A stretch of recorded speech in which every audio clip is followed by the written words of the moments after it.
Chelsea are world champs. World champions. You're already world champions. Chelsea are Club World Cup champions. Chelsea are champions of the world. World champions. World champions, guys. Chelsea, congratulations. World fucking champions. You have won everything in world football. Yeah, world champions for 4 years. Everything in club football. You're the world champions. World champions. World You champs. said You are the world champions. World champions, yeah. I'm not gonna be one of them like saying, yo, like there's a Tim Pot trophy. It's a pre-season trophy, bro. It's a Club World Cup, man. See the size of that trophy, bro. Chelsea are going to have a stamp on their chest for 4 years saying world champions. They're going to have Club World Cup winners for 4 years. 4 fucking years saying world champions. You like, I try to downplay it like the mad waking, you get me? But you come to a point when you're like, you know what, blood? Man can't even like. If they did a parade, yeah, man can't even knock it. You get me? World champions. The champions of the world. They are the club world champions. Chelsea are Club World Cup champions. The best team in the world is now Chelsea Football Club. Champions of the world. And Chelsea are world champions now. Whatever you want to say about them. They're going to be world champs for the next 4 years. I ain't gonna lie to you. I want to be there 4 years time. World champions at Chelsea Football Club. Chelsea FC champions of the world. My name is Troops. And I am the wise man. And I would like to introduce the reigning, defending, undisputed, undefeated world champion, Carefree Lewis G.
Big up everybody. I thought I left this on, but yeah, shout out to Jerseys FC. Click the link down in the description below for the best affordable football kits. All kits, not just Chelsea Football Club.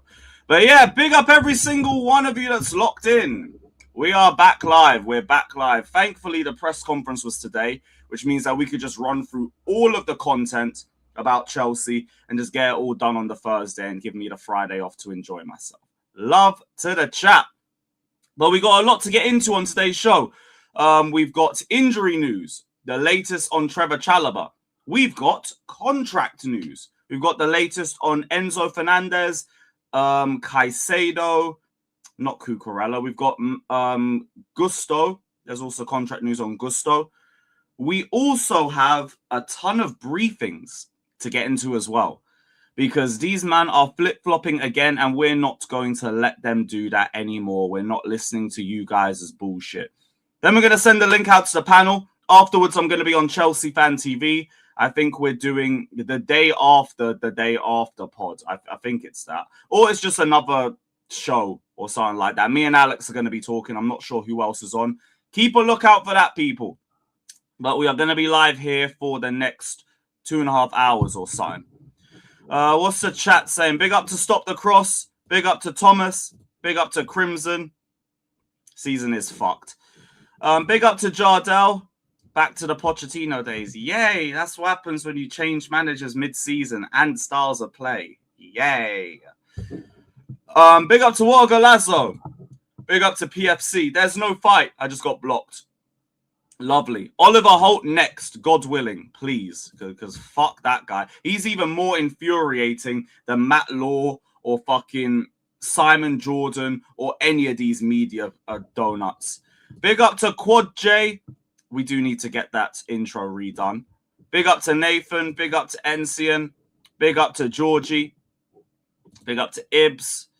I said the badge is kind of embarrassing to wear now, but the trophy and the memories will never vanish. I mostly agree with this. I don't think the badge is embarrassing to wear because, and I think a lot of Chelsea fans don't look at it in this way. It holds a lot of accountability to it. That badge says world champions. You should be setting the team up like world champions. You should be playing like world champions. You should be acting like world champions. You should be moving like world champions. That's why, like, when people say, oh, stop talking about world champions after a defeat or something like that. No, this is where we should be playing at. We should be looking like world champs. The fact that we aren't is another indictment on Blueco. Why am I going to hide that badge? Why am I going to walk away from the badge? Don't bring it up when we're not playing like world champs. This is the whole point of bringing it up. You've won that now. You need to hold yourselves accountable to that sort of level. And they've already failed. And Georgie, I get what you're saying as well, because you're with me too. People, even regardless of the fact that it was won under Blueco and everything, it's not going to change the fact that this was one of the best memories that I've ever had following Chelsea Football Club.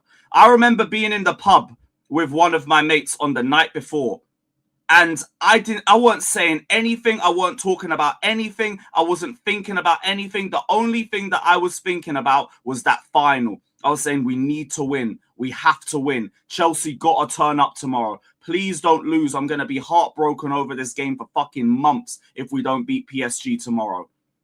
I know how I felt going into that game. That day was one of the greatest memories I've had following Chelsea. It's one of the best games I've seen from Chelsea.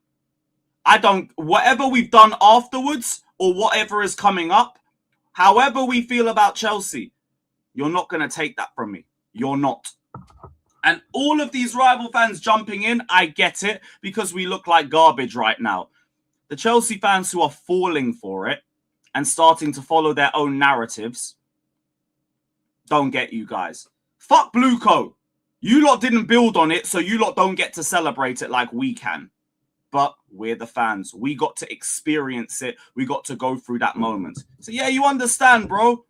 Like, this is something we should be holding them to account for, because you should be building us to be at a point where we are playing like world champions. We were there, and then you didn't build on it.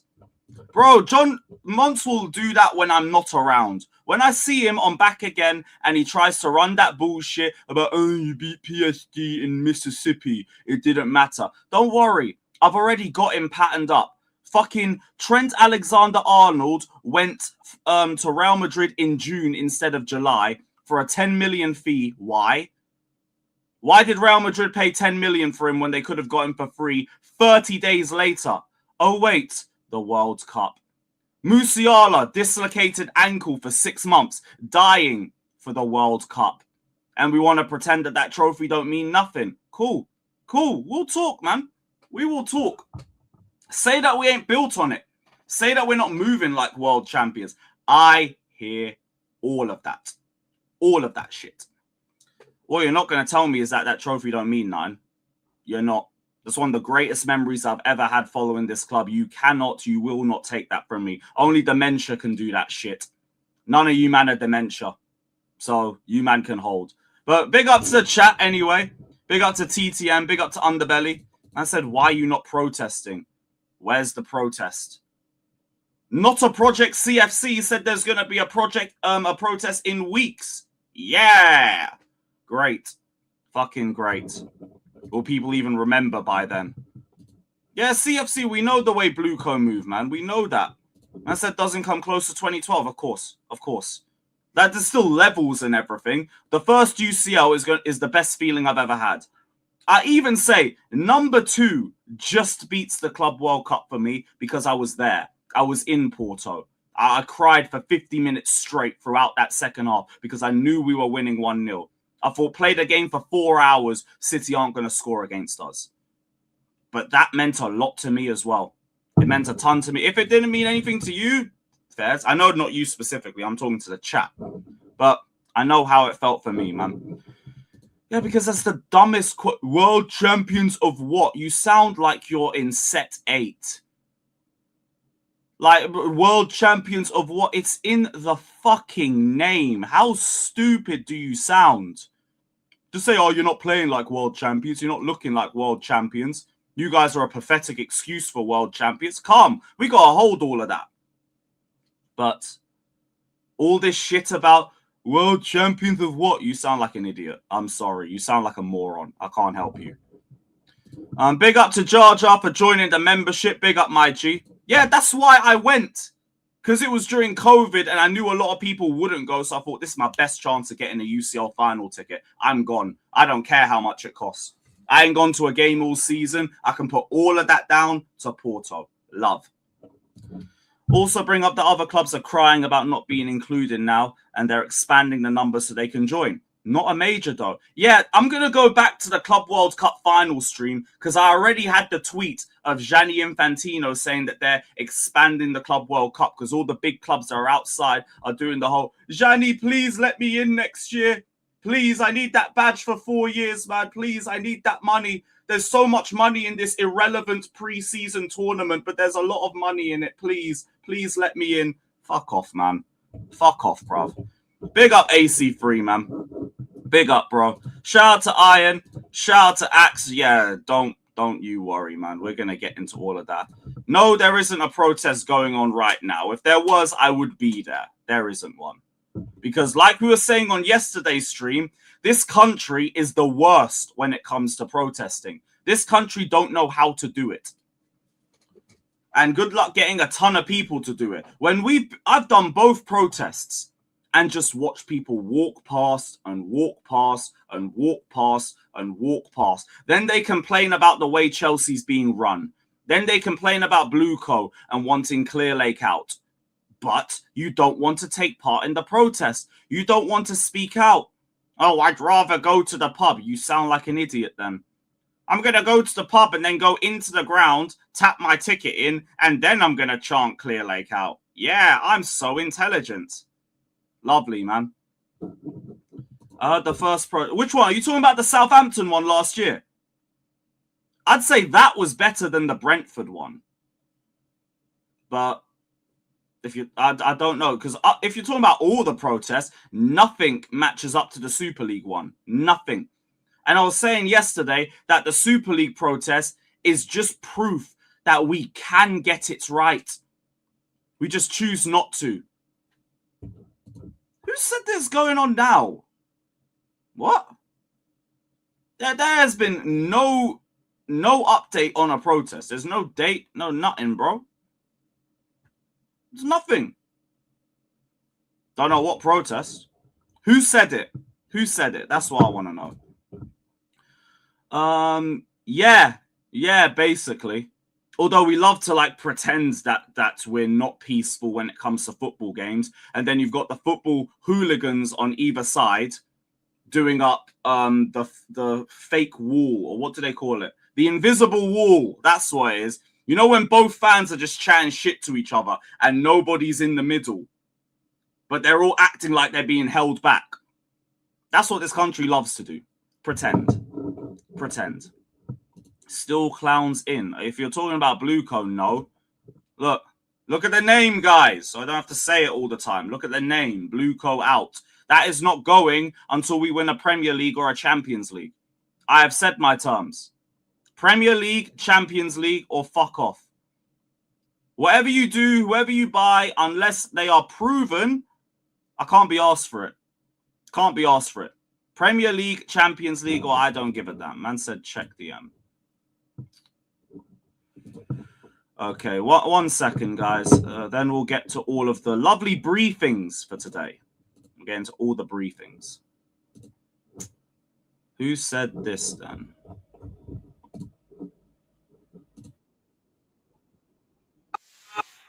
Oh, bro, this ain't today, man. Yeah, bro, that's from the Brentford game. That's from the Brentford game. Why would there be a... Yeah, look, Alex, my guy. Come on, man. Look, that's the Brentford bus. Look at that. If you look very closely, you see the Brentford logo, bro. Yeah, nothing today, man. Nothing today. Matt Law blocked me because I called him... What did I call him? Forgot what I called him. A clickbait merchant. That was it. Because after the first leg, he was saying, "Oh, what? Why are you still wearing that badge?" Shut up, man. Go report on Aston Villa, dickhead. Who made the mistake for the Mo Salah? It was Salah's fault. It was Salah's fault this time. Big up, though, man. Big up. Right. Briefing time. We'll start off with this lovely piece from Ben Jacobs. If Chelsea are to stick to their position, then Rosinha will stay next season. But we heard Potter was a long-term plan. Poch would be given time on a shorter-term contract. And the same for Maresca, who was not supposed to be judged until this summer and then went beforehand. For now, Rosinha is safe. It'll be important for the project. Again, for now, Rosinha is safe. Very interesting. It will be important for the project and finances to get UCL football. There are also a lot of managers set to be available in the summer, but I'm not led to believe as of right now that Rosinha is in any trouble.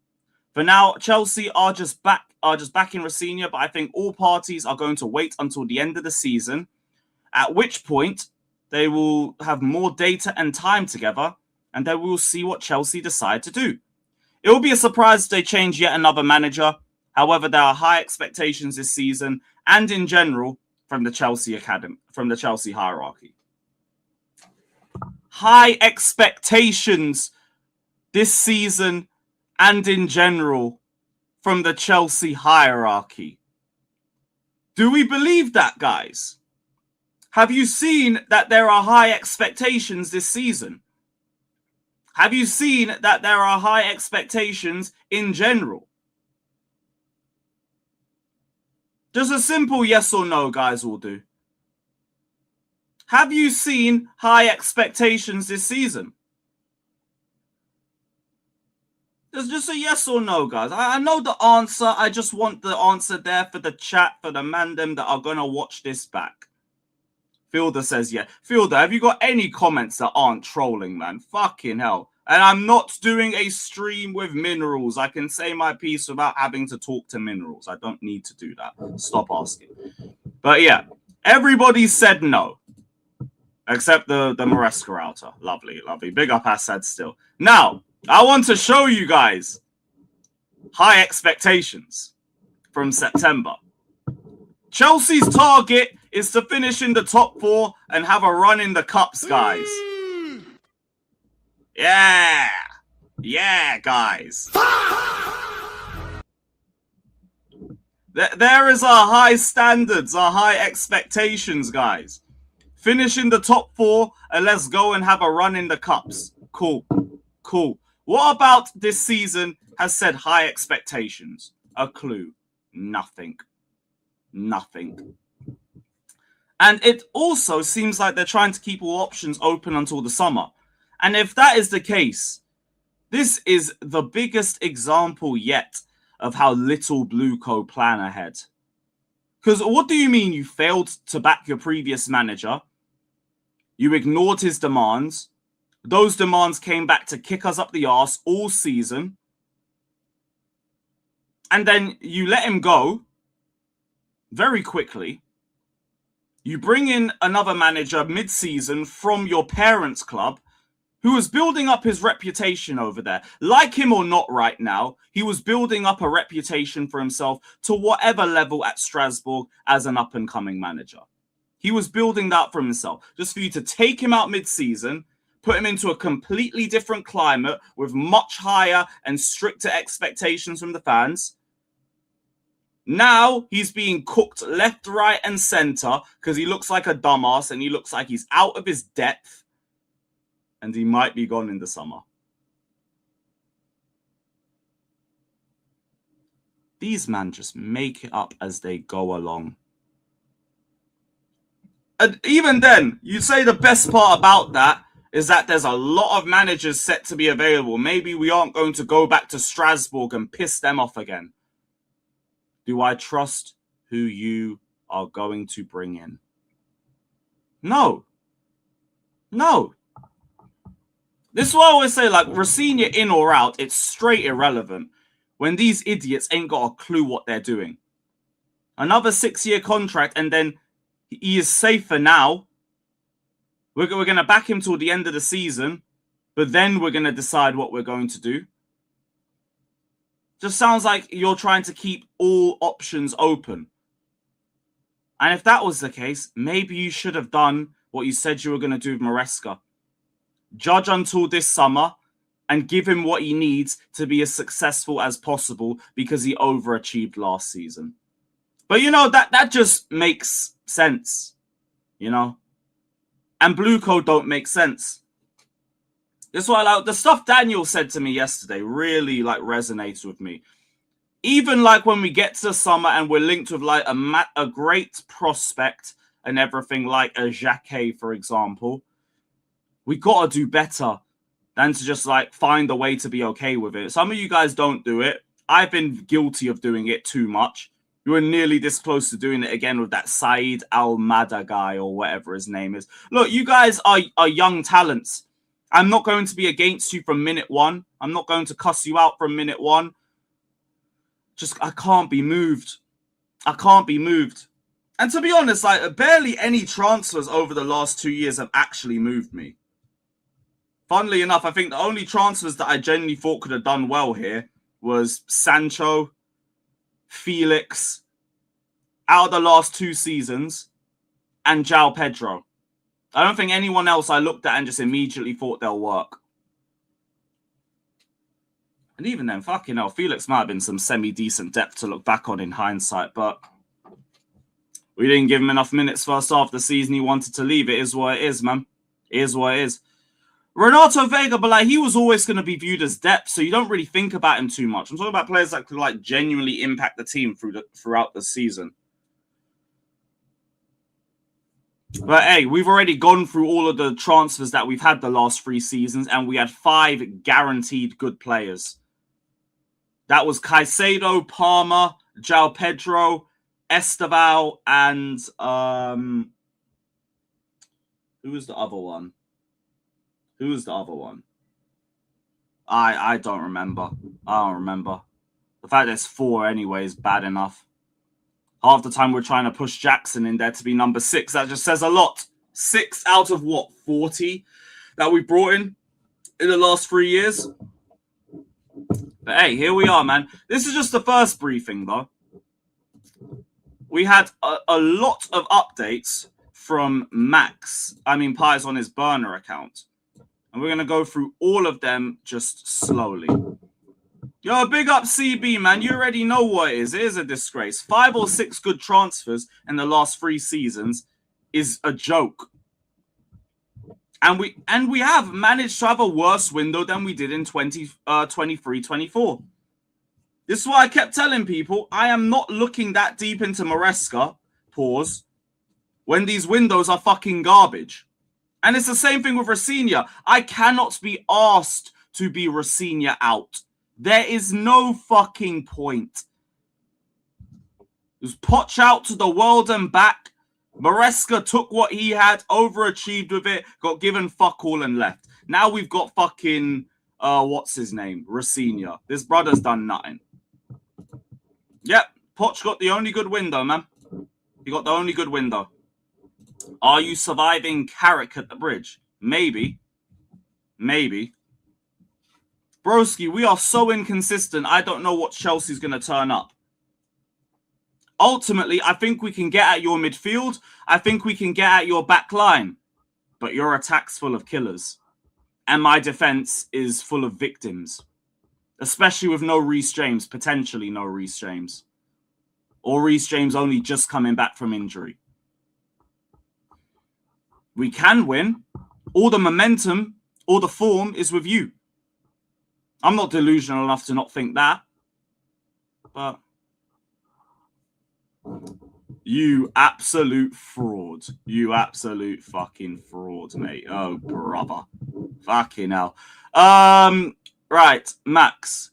Chelsea are behind Liam Rosenior, pause, and sympathise that he's coming to a situation where the squad is said to be knackered and has not had appropriate time to implement his ideas, even though he's now started implementing his ideas, and he told us he weren't going to start doing that until next season. But, aye, whatever, man.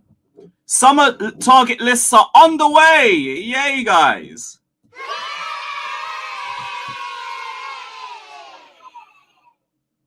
Lovely. Fucking brilliant. With all eventualities being considered, as Chelsea feel UCL qualification will likely come down to fine margins in May.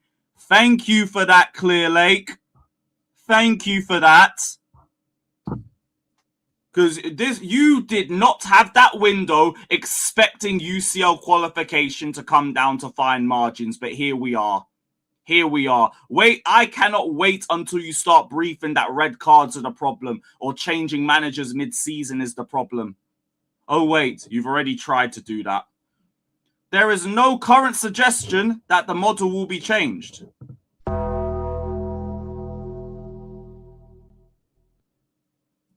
No shock there. And again, this is why we need to get these protests done ASAP. Chelsea will also feel that contract statutes with many current stars wanting more money is further proof that it would not be wise to chase signings that would be looking for a high base salary. Again, would also not be a major problem if you didn't stagnate the club for so long with your mediocre recruitment. But hey, just switch the manager and everything's going to be okay. That's what half this fan base was trying to tell me, but we move. The club want players to be together as a team and earn their money. There is not an appetite to create an entitled and unhealthy culture, and the cost-to-risk ratio is high. Here is our problem. Here is our problem with that. You don't want to create an entitled and unhealthy culture. You want the players to be together as a team and earn their money together as a team. We have a very big problem. Because look at our highest earner. Look at our highest earner. So we're going to get into that one later because that's also going to be very important. Just going to bring that brief list back up. Directors are working within the financial restrictions and the model put in place by Igbali. There may be an odd exception, but generally, this is what I'm told. The club are open to spending high transfer fees, but not salaries straight away. We knew that. But even then, a player like Semenyo was available and you didn't bother to move. No, James has the same wage. He lowered his base wage. I didn't know this at the time, but he lowered his base wage to 200k a week because he wanted to fit in line with the current wage structure at the club. 200k max. It is a genuine blessing to this club that Reece James agreed that. He had no reason to. He didn't have to. But he chose to do it because he just wants to be Chelsea. He is Chelsea. So I can never have a bad word to say about Reece, man. I can't. But yeah, on to the next part. This is interesting. Sources say that there is a small split within the squad already over a senior's tactical game plan. Some players feel that his style of play is not in line with the moment of the season and that he is only making things more difficult, especially with the lack of recovery time between matches. Rosenior said after the 3-0 defeat to PSG that there has to be a recognition that some players have played over 100 games in 18 months. A source replied today, yeah, he's playing them like madmen. Because it doesn't make sense how this season has gone. We've gone from a manager that prioritized us moving the ball slower and conserving energy and keeping everybody as fit as possible to a manager that's like, nah, keep running. Keep running. And also our structure off the ball is really, really dangerous to watch. The amount of space that the midfield has to deal with is a lot more than what it was at the start of the season. The back line is less protected as a result of that. We are constantly pressing higher up, but our pressing structure looks very iffy at times. And even then, I don't think it just comes down to the way that we play. I genuinely think that PSG game would have done a lot of damage with how certain players view him. Robert Sanchez, for example. Oh, I don't believe in a number one goalkeeper. You're an idiot. You are a fucking idiot. If this whole stuff about Jorgensen not actually having a groin injury and him being pulled out of the firing line is true, then even Jorgensen would probably be pissed. Fuck him anyway, but he probably would be pissed too. Moises Caicedo. The amount of space that he has had to cover in recent years, he must think he's back in 2023. Sarr as well, another one. Barely played for us. You threw him into PSG at home, playing right back, and then you hooked him at 45 minutes. Do you know how embarrassed he must feel? Do you know how much damage that must have done to his confidence? And these are all just off the top of my head. João Pedro will be fine. Like he's one of the few that are doing well off the new manager. Play a lot more attacking. He gets a lot more opportunities. He can just focus on being in the box. Love. But I'm not surprised that there's a lot of players, or some players, that aren't really with the changes this season. And again, you might find that impacts the whole contract situation because we're leading to that one. Moises Caicedo, Enzo Fernandez, and at least 2 other players have rejected at least one proposal for a salary increase in recent months. Gusto is said to be a player who has high ambitions and is also looking for a contract increase as well. Now, first thing, we're just going to throw it out there so we don't need to talk about it anymore. Whatever you think about Gusto, him wanting a pay increase, it's incredibly irrelevant. Give him the pay increase. He's on 45k a week. Like you could double that. It wouldn't even be a problem. Who cares? Who gives a damn? Give him 90k a week. Love. Not that deep. Caicedo, Enzo, and 2 other players have rejected a proposal for a salary increase. This is intriguing because this is probably where you're starting to see all the Enzo murmurs and mumblings coming from. Especially seen as Fabrizio also said, where was it? We brought up yesterday. Fabrizio said yesterday that I can reveal that Enzo and Chelsea have been talking for some months over new contract details, but there's been no agreement or solution found yet, which means that if this continues, no agreement can be found on new terms, Enzo would be open to exploring leaving Chelsea.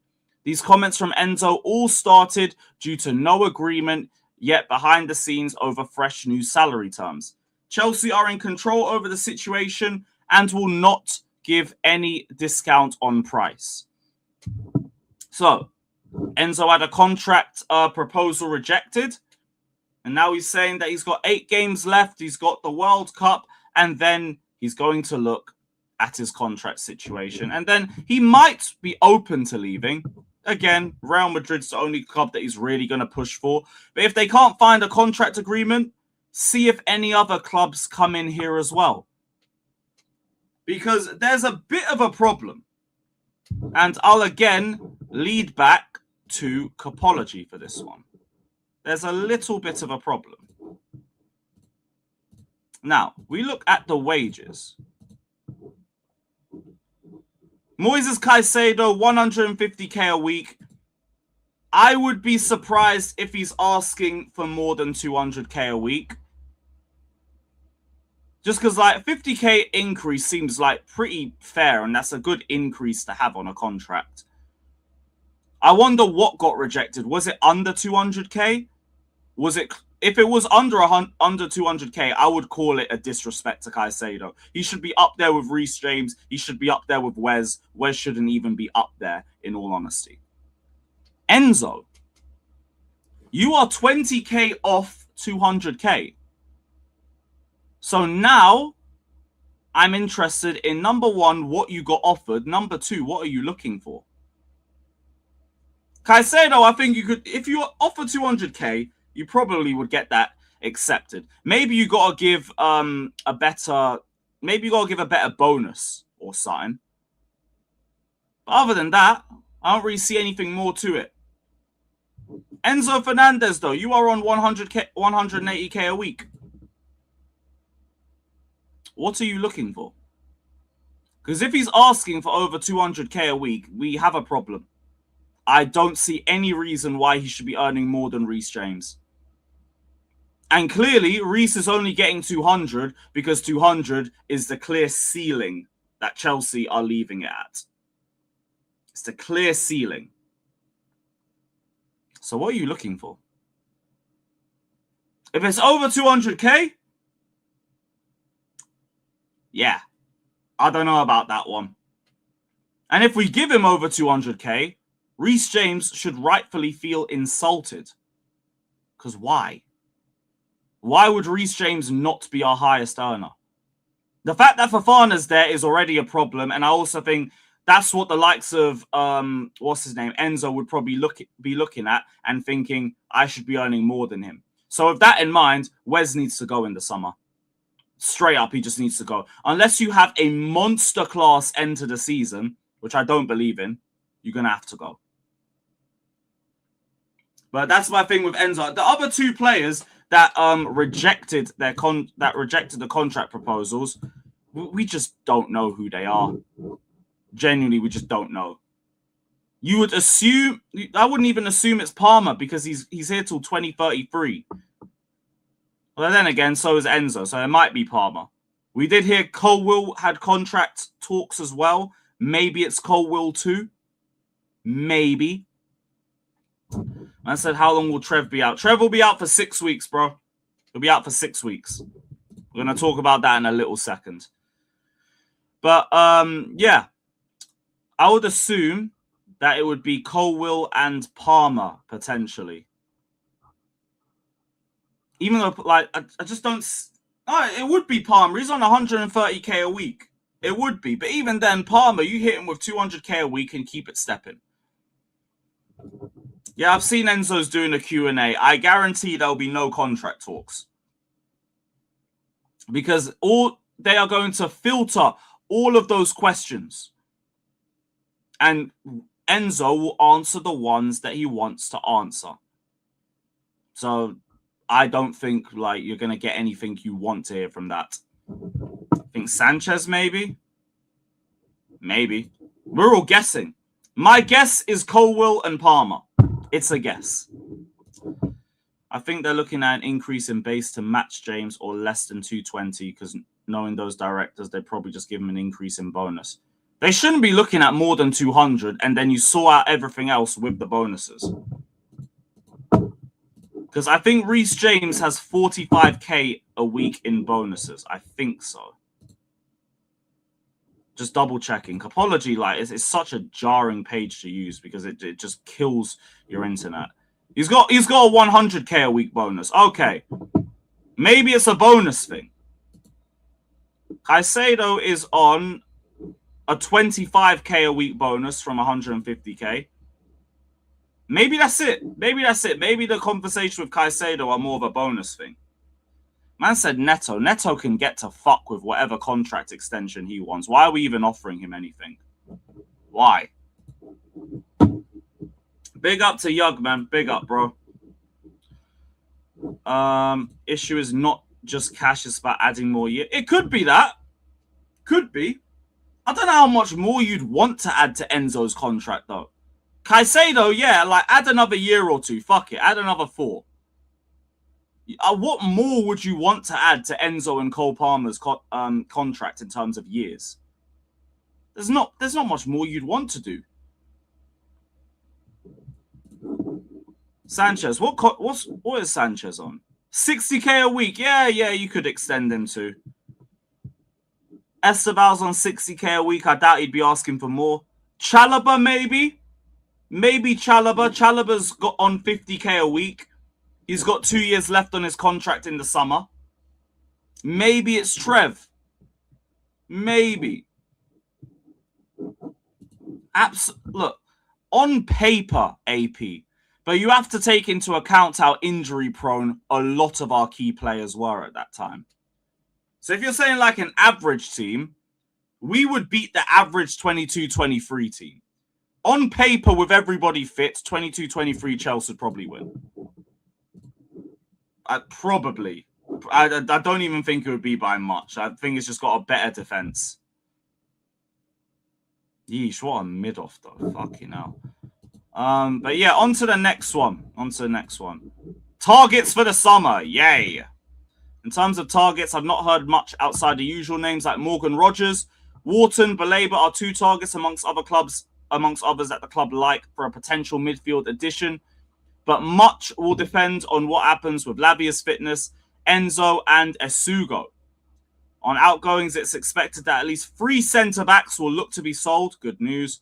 Chelsea will likely breathe confidence in them to not devalue and deter offers. The striker and goalkeeper situation is also going to be reviewed, with Liam Delap not doing as well as some inside the club have expected. I said no one deserves a pay rise after the way they've performed this season. Fair enough. We shouldn't even really be in a rush with a lot of them, bar like Trev, if you want to be in a rush for him. But he's got 2 years left in it. That's the only reason why I would even say Trev. But yeah, look, I understand the sentiment behind that. But yeah, the striker situation is going to be reviewed. You're bringing in Omega. Bore off with it. The only question is, like, will Delap be loaned or sold? I'd say send him to Strasbourg, but we pissed off Strasbourg enough without sending them Delap. I haven't watched a game of Strasbourg this season, but I'm just going to assume Omega's better than him because Liam Delap looks like utter trash. The goalkeeper situation. Put Penders in the bag already. Just put the Penders in the bag. I'm bored. The midfield. Wharton, I like the sound of, especially like if Enzo ends up leaving. I don't expect anything to happen with Lavia's fitness. Esugo probably should be going on loan anyway, just based off the lack of minutes that he's had this season because of injury. And the fact that I don't really see him getting a lot more minutes next season. Although, to be honest, like with Esugo, we'll just judge him at the end of the campaign, to be honest. It's not fair to do that. The only thing I'll say, I don't see Baleba going anywhere. I don't see us signing Baleba because they want like 100 million or something like that. Why would we even look at that? And saying Barco's the Enzo replacement. So then we don't even look at Wharton. Again, wouldn't surprise me because other top 6 clubs are going to look at him, which means we're probably going to wait till the last minute and then pretend that we were interested. Or just like, we'll go to Wharton with a gun in our hands and be like, do you only want Chelsea? No? Okay. I only want players that want Chelsea 100%. We're going to give Lavia a contract extension, guys. Love. Penders is not good enough. It's a horrible transfer window. I never said Penders was good enough. I said Penders is going to be who we're going to get. Not that he's good enough. Not that it's the move that we should be making. But this is the situation that we got. So basically, 3 centre-backs will look to be sold, which I assume would be Fofana, Badiashile, and one of Tosin or Chalobah. Ideally Tosin. There is no fucking reason for Tosin to still be at this football club. There genuinely isn't. Chalobah, for whatever anybody thinks of him, he's been our best centre-back this season. He's a good example to the academy because he's made the entire route through the pathway up into the first team. He's dependable. He doesn't complain about whether he starts or whether he's on the bench. Calm. Keep Chalobah out of the 2. I don't mind that. Yeah, I forgot this Sassy because I expect his ass to be gone. I'm not counting him in this shit. Like, if they're throwing Disassi in as one of those 3 centre-backs, they're a disgrace. That should not even be a question. That should not even be an update. It should be 3 centre-backs and Disassi. So, yeah.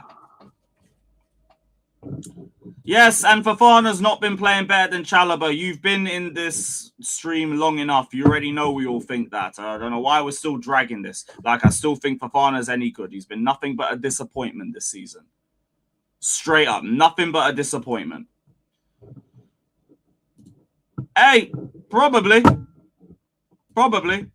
But he's been the best of the lot, so I've got no reason to push him out before everybody else goes. No reason. Tosin is a straight net negative wherever he plays, whoever he plays. Don't want him here. Don't want him here. Fofana, you are going to be a problem in all contract negotiations because you're a highest earner now. You can leave.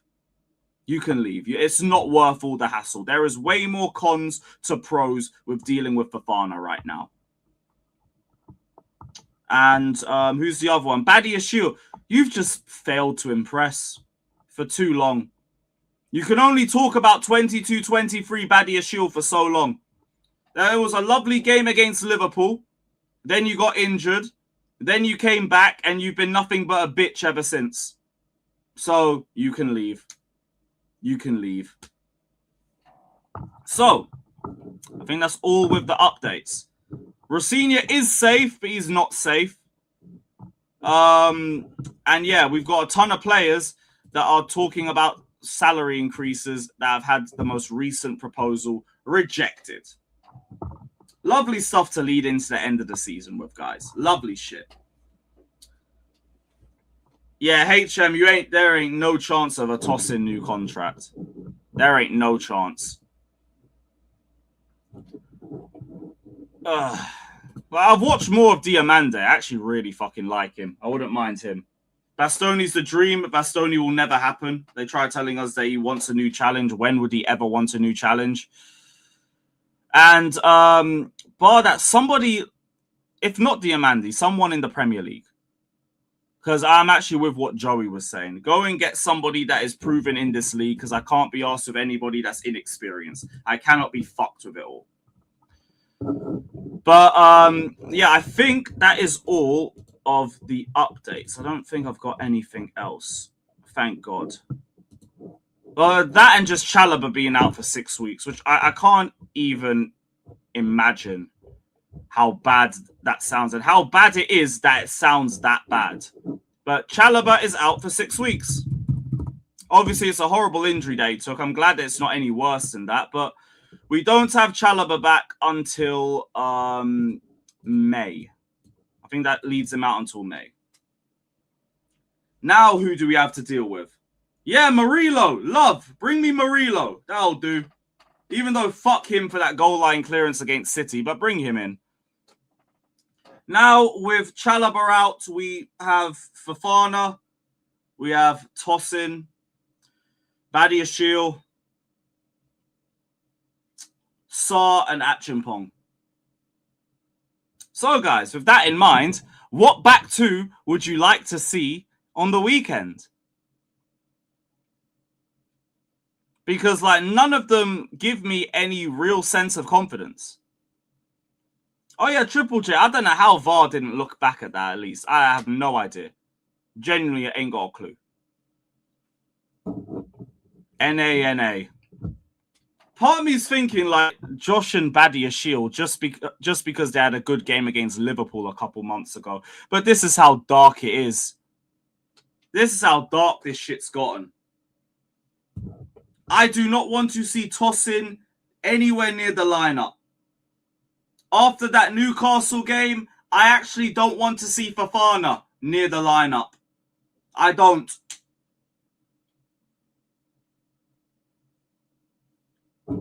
Maybe do Sarr and Achimpong just because it would be fresh. And you know what? If they do well against Everton, give them the City game. Give them the City game. Because I don't trust none of these, man. I don't trust any of them. Fofana's in the tossing category. Go for it. You are not getting no Fofana defending over here anymore because Fofana don't defend me. He don't defend my club. So I'm not doing it. I'm not doing it. Do Sarr and Josh or Badiashile and Josh. And bar that, I don't really give a damn what we do at the back. I don't give a damn. What do we do? Yeah, bro, like Tosin's the only one that outright don't fucking put him in the starting lineup. Don't fucking do it, bro. Man said we warned them, they didn't listen. Yeah, you're damn right, we did warn them and they didn't listen. But we warned you lot, you didn't listen, bruv. I hold that. We can both do that. Big up, my G's, though. Big up. Yeah, fucking play, maybe even Hato. Hato wasn't horrible against Bayern. And that's a very fucking low bar. But yeah, look, play Josh because I just want to see Josh get some damn minutes. Give Josh some fucking games. And play Badiashile. Work with that, I guess. Big up to Bola saying Clearlake won't buy a centre-back in 5 years. Stop asking them. Well, they got to do it sooner or later.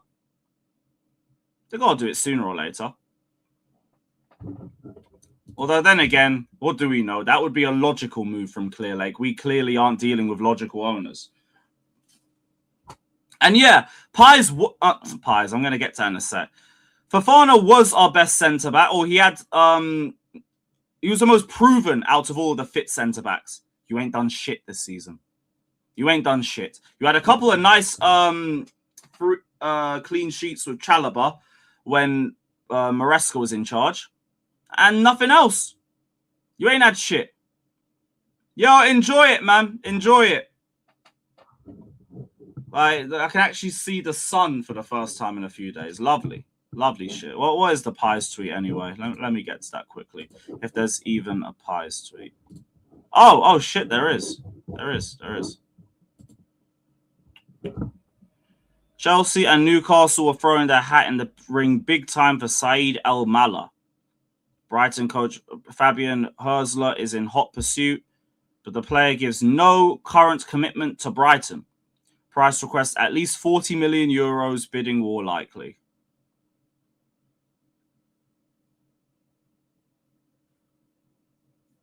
Are we actually going to head into a bidding war? Really? Are we actually going to go into a bidding war for this?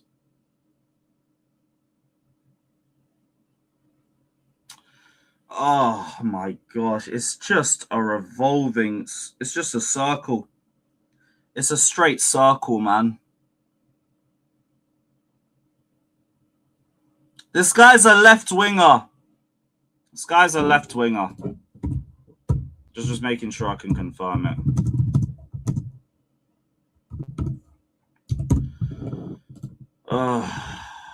Yeah, predominantly a left winger. My guy, you spent 90 million on left wingers. You spent another 51 the season before on a left winger. You're bringing in Quenda. Where is my centre-backs? Yo, stop.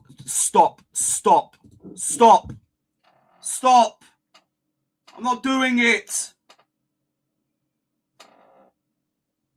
I said we're still doing a bidding war.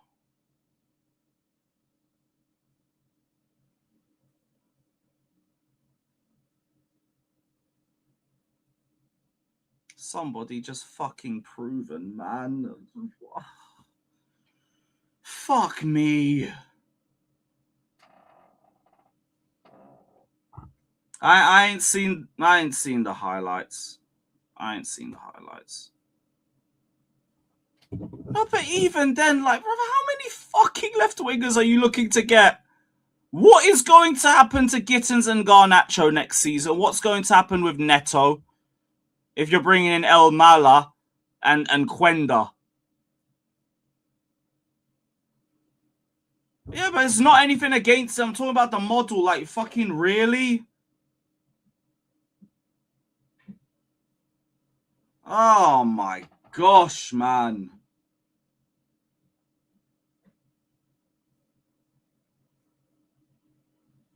No, and that would make sense, man. That would make sense. We don't make sense over here. With these young, inexperienced players, I don't care until you do it for my club. If you join, you join. I'm not doing none of this prop until you do something for my club, man. I only heard about this guy's name 2 days ago.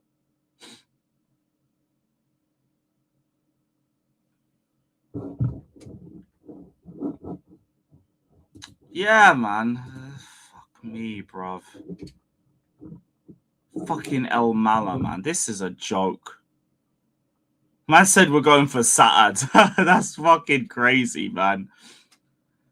That is absolutely crazy. No, I don't regret crashing it on Poch. This is my problem. Like, people say, oh, you said the problems were only Poch 2 years ago. Because 2 years ago, I just wanted top 4. 2 years ago, I only wanted top 4. And that fat piece of shit had us mid-table for 2/3 of the season. So, no, I don't regret cashing it on Poch. He deserved that. I wasn't trying to push for a title charge in Poch's season. I just wanted top 4. He couldn't even get us in a top 4 race. This is why everyone who's still trying to come back at the man that were Poch out 2 years ago, you are disingenuous. You are disingenuous because you know we weren't asking for the same things 2 years ago compared to what we're asking for now. You know that. You're just begging and begging for your get back because you got cooked for a year straight because you were a Poch-inner. That's a you problem. Now I want a team for the title. None of this is good enough. None of this. Yeah, we're going to send the link. Raw, I've been on for an hour. Fucking hell. Yo, I didn't even clock I've been on for that long. I barely even got a chance to get into, what's it called? The Everton game. Poch was the least of our problems. We knew that back then. Not back then, because back then we just needed to get into the top 4. And Poch was my biggest problem in terms of getting me top 4. So, no, I don't understand, bro. I don't understand. When it's about going for a title, I hear you. I hear you loud and clear. When it was about just getting into the Champions League, no, you're the problem. You're not even fucking good enough for that. Fuck off. Fuck off.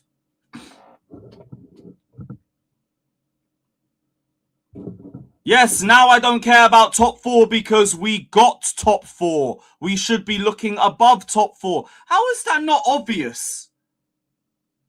How is that not obvious? Fucking hell, man. Right, Everton versus Chelsea. I'm going to send the link in about 10 minutes. I'm going to send the link in about 10 minutes. So, yeah, fuck them, man. They could leave with Poch as well. Poch was the problem too. Poch had to leave. Fuck Pochettino. While he's still doing revisionism and trying to defend him in 25-26. Fuck that guy. Fuck that guy. Right. Everton versus Chelsea. One more game. Thank God. And we have to win this one. Otherwise, it's going to be no wins in our last 4 games. After going from 5 wins in 6 under Liam Rosenior, we are looking at no wins in 3. Potentially 4 defeats in a row. 1 win in 5 in the Premier League, with us facing both Manchester sides after the international break. Snuggle up in the bed. Why are you thinking of me snuggling up in bed? Pause. Why for that? With us facing both Manchester sides, we have to win now. Otherwise, it's going to look very bleak for the next couple games coming up. Or maybe it won't, because we never know whenever we want to show up. Funnily enough, we go into this game with the 2nd best away record in the Premier League. Does that count for anything? I think not. I think not. Everton are actually in better form than us. They've won 2 out of their last 3. They are looking at back-to-back wins at home for the first time since moving. And against Arsenal, they made a much better account for themselves than we did. They had the best chance of the game. They were very disciplined at the back. They just fucked it at the end, which is very unfortunate for them. Even if it meant they would be closer to us, fuck that. I would have rather them take points off off them groomers still. Now, the last time we played them, we were by far the better team. We won 2-0. It should have been 5-0. Alejandro Garnacho exists, and he ruined every other chance that we had. So we only had to deal with a 2-0. But we were by far the better team. Sadly, I don't think that means a lot now anyway, because we've got a different manager and we have a much more fatigued squad with a lower morale than we did the last time we played them. Now, in terms of injuries, we know Reece is out for us. Hopefully, Gusto's back from having the little sniffles that he had that kept him out of the last game. And I think Fofana will be back. Yay. Yay. Great. I forgot why he was even on the bench for the last game, but who cares? Like, it would have changed the game anyway for us. Yeah. Everton, though, they've got no Jack Grealish. They've got no Alcaraz, I think. And they're in slightly better form than us. However, they don't like playing at home. They've had one home win this year. I think they've had about 5 in all games this season. Yeah, Gusto had the sniffles. He had a cold. He weren't injured. It was an illness. That was the words that we were told. Gusto has an illness. Oh, wait, is Esteval back? I haven't looked at a lot of the press quotes because I don't want to listen to Rafinha. I don't want to. His brother is jarring. But yeah, we have the better of the head-to-head record against Everton. Although we've only had 1 win in our last 8 against Everton away from home. We've just had a ton of draws over there. And obviously that loss in 2022 where Richarlison scored, Aspi passed the ball right back to him. And it kick-started them staying up in the Premier League. Now, they've got back-to-back victories before the Arsenal game, beating Newcastle and beating Burnley. And they're also going to be up for this in terms of the atmosphere because, as you guys already know, they're annoyed at Chelsea because we escaped sanctions. Chelsea should have got the points deduction that we got a couple years ago. Where. They've got a big protest plan. They also have their first ever coach welcome. I don't know if you guys have seen this before. It's when they all have a ton of flares and everything outside the ground, and they're just welcoming in the team to, like, Goodison Park. Now it's the Hill Dickinson Stadium. But let me see if I can get you a clip of it. Let me see if I can find you a clip. So, be what the players should be expecting when they come into the ground. I'll see if Twitter has a clip. Yeah, that's it. Here it is. I lost a link. Eugenius Lewis. This was it. That's what we'll have to look forward to when we get to the ground.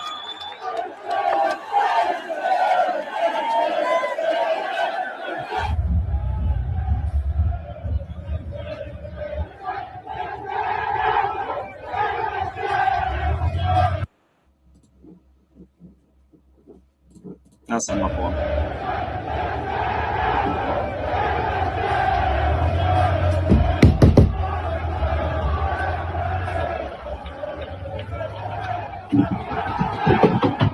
Oh, this is the first one this season, bro.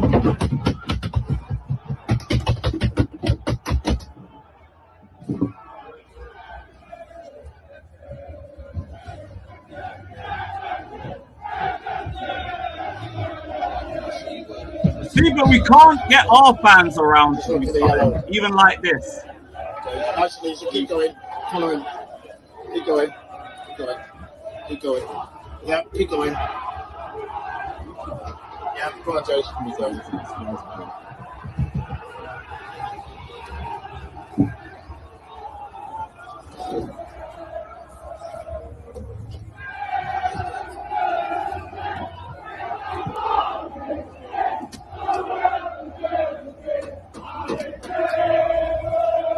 I can't lie, guys. Do our players have the bollocks to deal with this?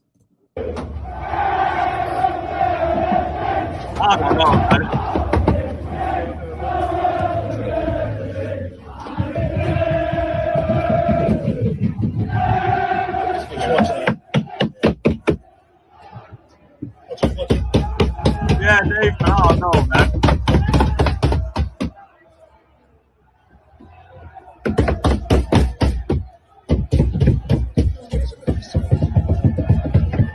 our backline is going to fucking shit themselves, man. Oh, brother. But I still got my ticket, but I don't think I'm going to go.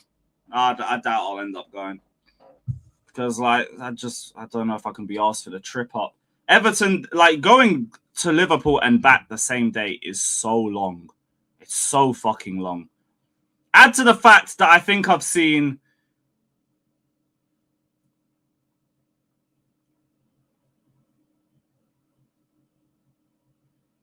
I've seen 2 victories in Liverpool. 2 victories. Yeah. None of them in this current decade, by the way. None of them in this decade. Yeah, but that ground ain't going anywhere. I'll go next time. I'll probably do a watch along. I just don't know if I can be bothered for it. All the cash to travel up and back, long. And this team might just let me down at the end of it anyway. Long. I don't know, man. Less long with more alcohol, pause. Yeah, but bro, I could just have alcohol here, you know? Could have it here. And that would be just fine by me, still. But yeah, cool, I'll shout you. What, if you're after the ticket? Yeah, I'll give you a shout, man. I'll give you a shout. But, yeah, we got to look forward to that welcome. Tarkowski's out, thankfully. Braithwaite is a doubt. He might be back for the game on Saturday. But if he's not, that's even better for João Pedro. Michael Keane will be playing anyway, so he's an obvious target. That brother's a bum. And they've got no Tyreek George. So, like, hopefully that hinders them a little bit. But they'll still have Ndai. They'll still have Tieno Barry, who's been on, I think, on some decent goal-scoring form. Dewsbury Hall, we obviously know how good he's been for them this season. We've had those conversations throughout the season. Both teams aren't great defensively. Our midfield should obviously be doing theirs, although our midfield structure looks a lot worse now. I just expect Everton to do what Newcastle were doing. Just frustrate us. If we get an early goal, if we concede an early goal, long day. But I expect them to just sit back from the start. Because you look at the way that we set up, we'll overcommit bodies forward, and then they could maybe catch us on a break. I still think we should be winning this on paper. How many fucking times have I said that shit and it doesn't happen? How many times? So who knows? Genuinely, who knows? We could win. We could be set up well. We could fuck it up. The manager could make stupid mistakes. Who knows? Who knows? Big up to Fuzzbrain, though. Daily reminder. Potch out every single time. Big up to Fuzzbrain, my G. Big up, broski. And yeah, cool. Let's get this link sent out. Big up to every single one of you that's locked in. Like, subscribe, all of that crap. And give us a win. Oh, Jesse. Give us a win, give us a win, give us a win, give us a win, give us a win. In blue we stand, united we rise. No more defeats. Let's break down these doors. Just is rising up. We will stand tall. Together we fight. We will conquer all. Give us a win, yo. Give us a win, yo. Give us a win, yo. Give us a win, yo. In blue we stand. United we rise. Master Life as well, guys. We are rising again. No matter the cost. Give us a win, yo. Give us a win, yo. In blue we stand. United we rise. No more defeats. Let's break down these doors. Justice rising up. We will stand tall. Together we fight. We conquer all. Give us a win, yo. Give us a win, yo. Give us a win, yo. Give us a win, yo. In blue we stand. United we rise. up in our hearts. We will push through. Calm. Perfect timing. Perfect timing. Right, big up Nathan, man. You already know what it is. What are you saying, bro? Yeah, all good. Chelsea aside, hope everyone's all doing well as best they can. Big up to Prime as well, man. There was a lot in those briefings to get quite into. a fair bit of briefings, no? Yeah, so not to be surprised. We've got 4 Chelsea players who have rejected contract proposals to them. Caicedo, Enzo, potentially 2 others. You're just making random guesses who the others are. It's the Enzo one. Offered. The Enzo one's the most confusing to me because it seems like he's asking for more than Reece. Allegedly.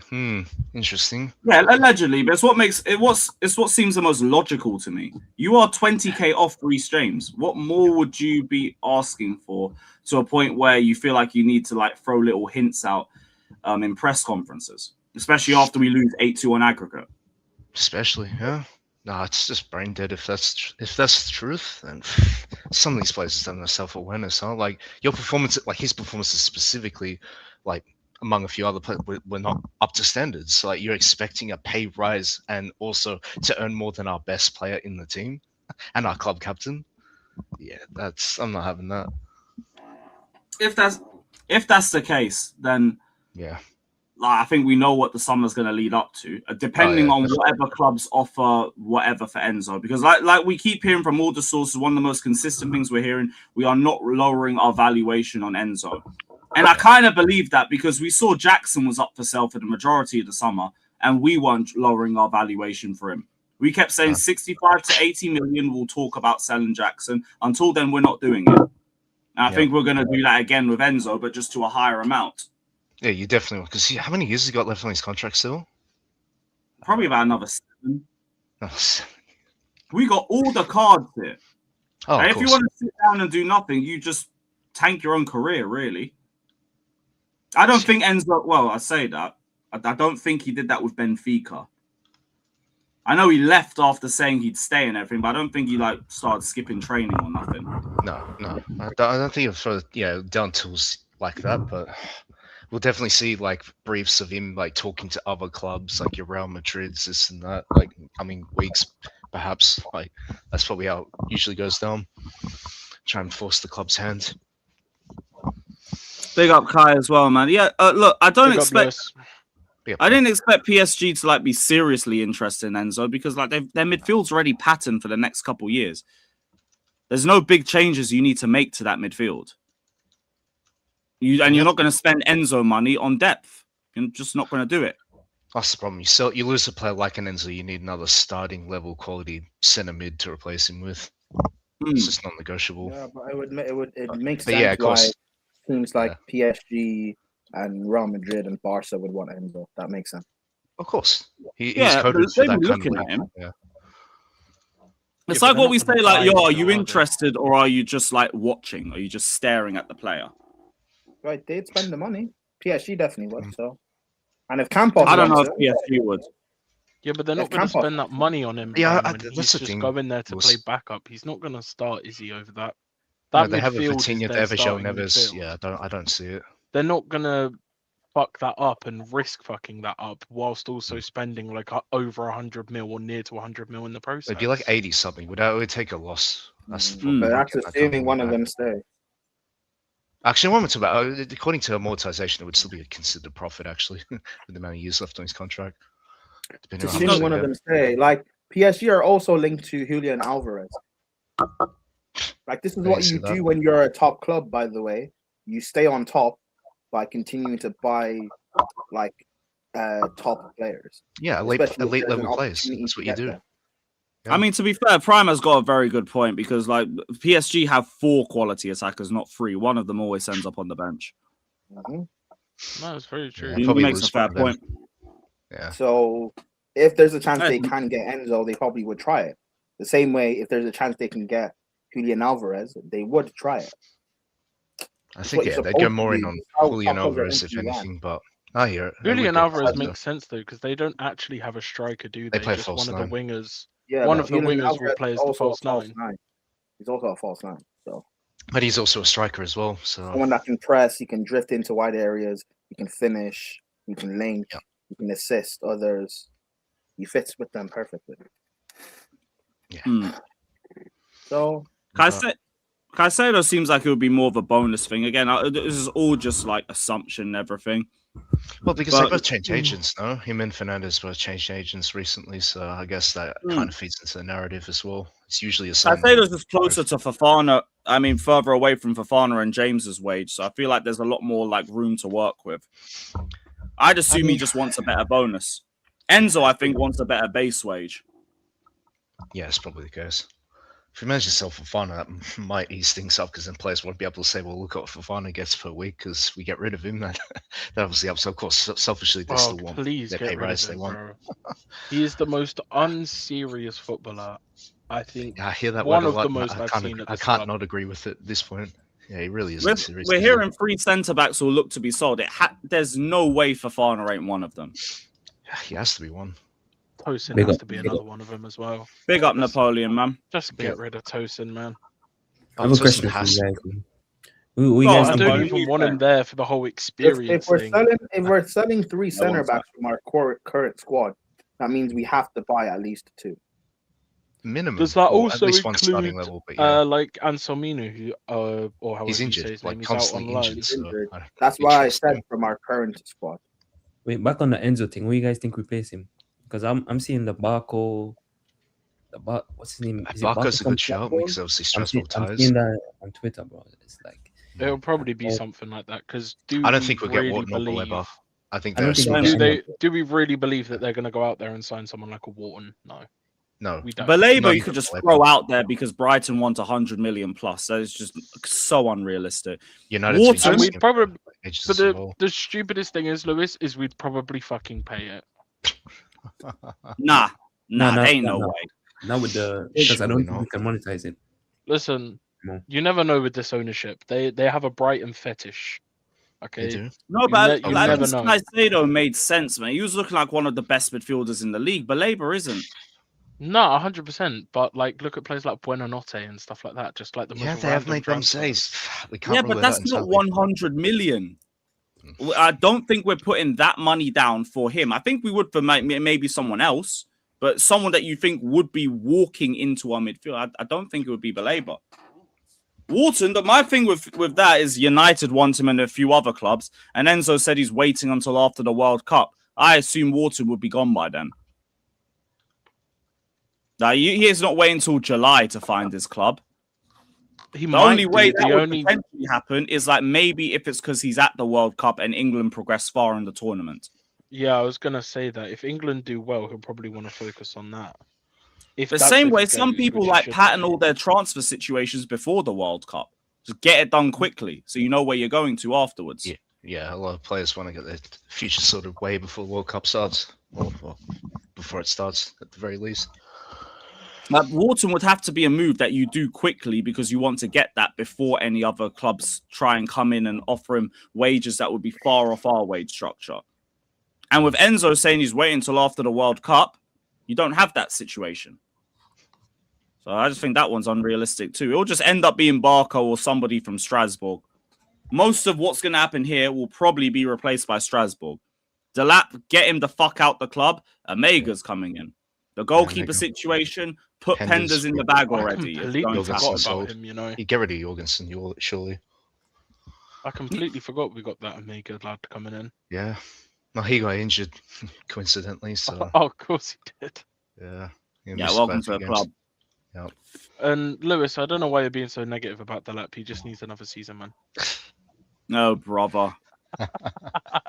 Did I hear I hope David jumps on because I want to ask him about Enzo potentially looking for more than Reece. Did I hear someone say that he needs Delap needs another season? Yeah, Prime, I'm taking the piss because that's what. No, David said that a few days ago. That's he was happy. He's happy with all the links of him being sold. So it's what it is. I still remember people saying this guy's the next Harry Kane. No, I remember people saying they'd prefer him over Osimhen. So yes, certain people. I'm not going to name names, but I remember being people there. Told me he's better than Jackson. Football Manager and FIFA has really killed people's critical thinking, huh? Yeesh.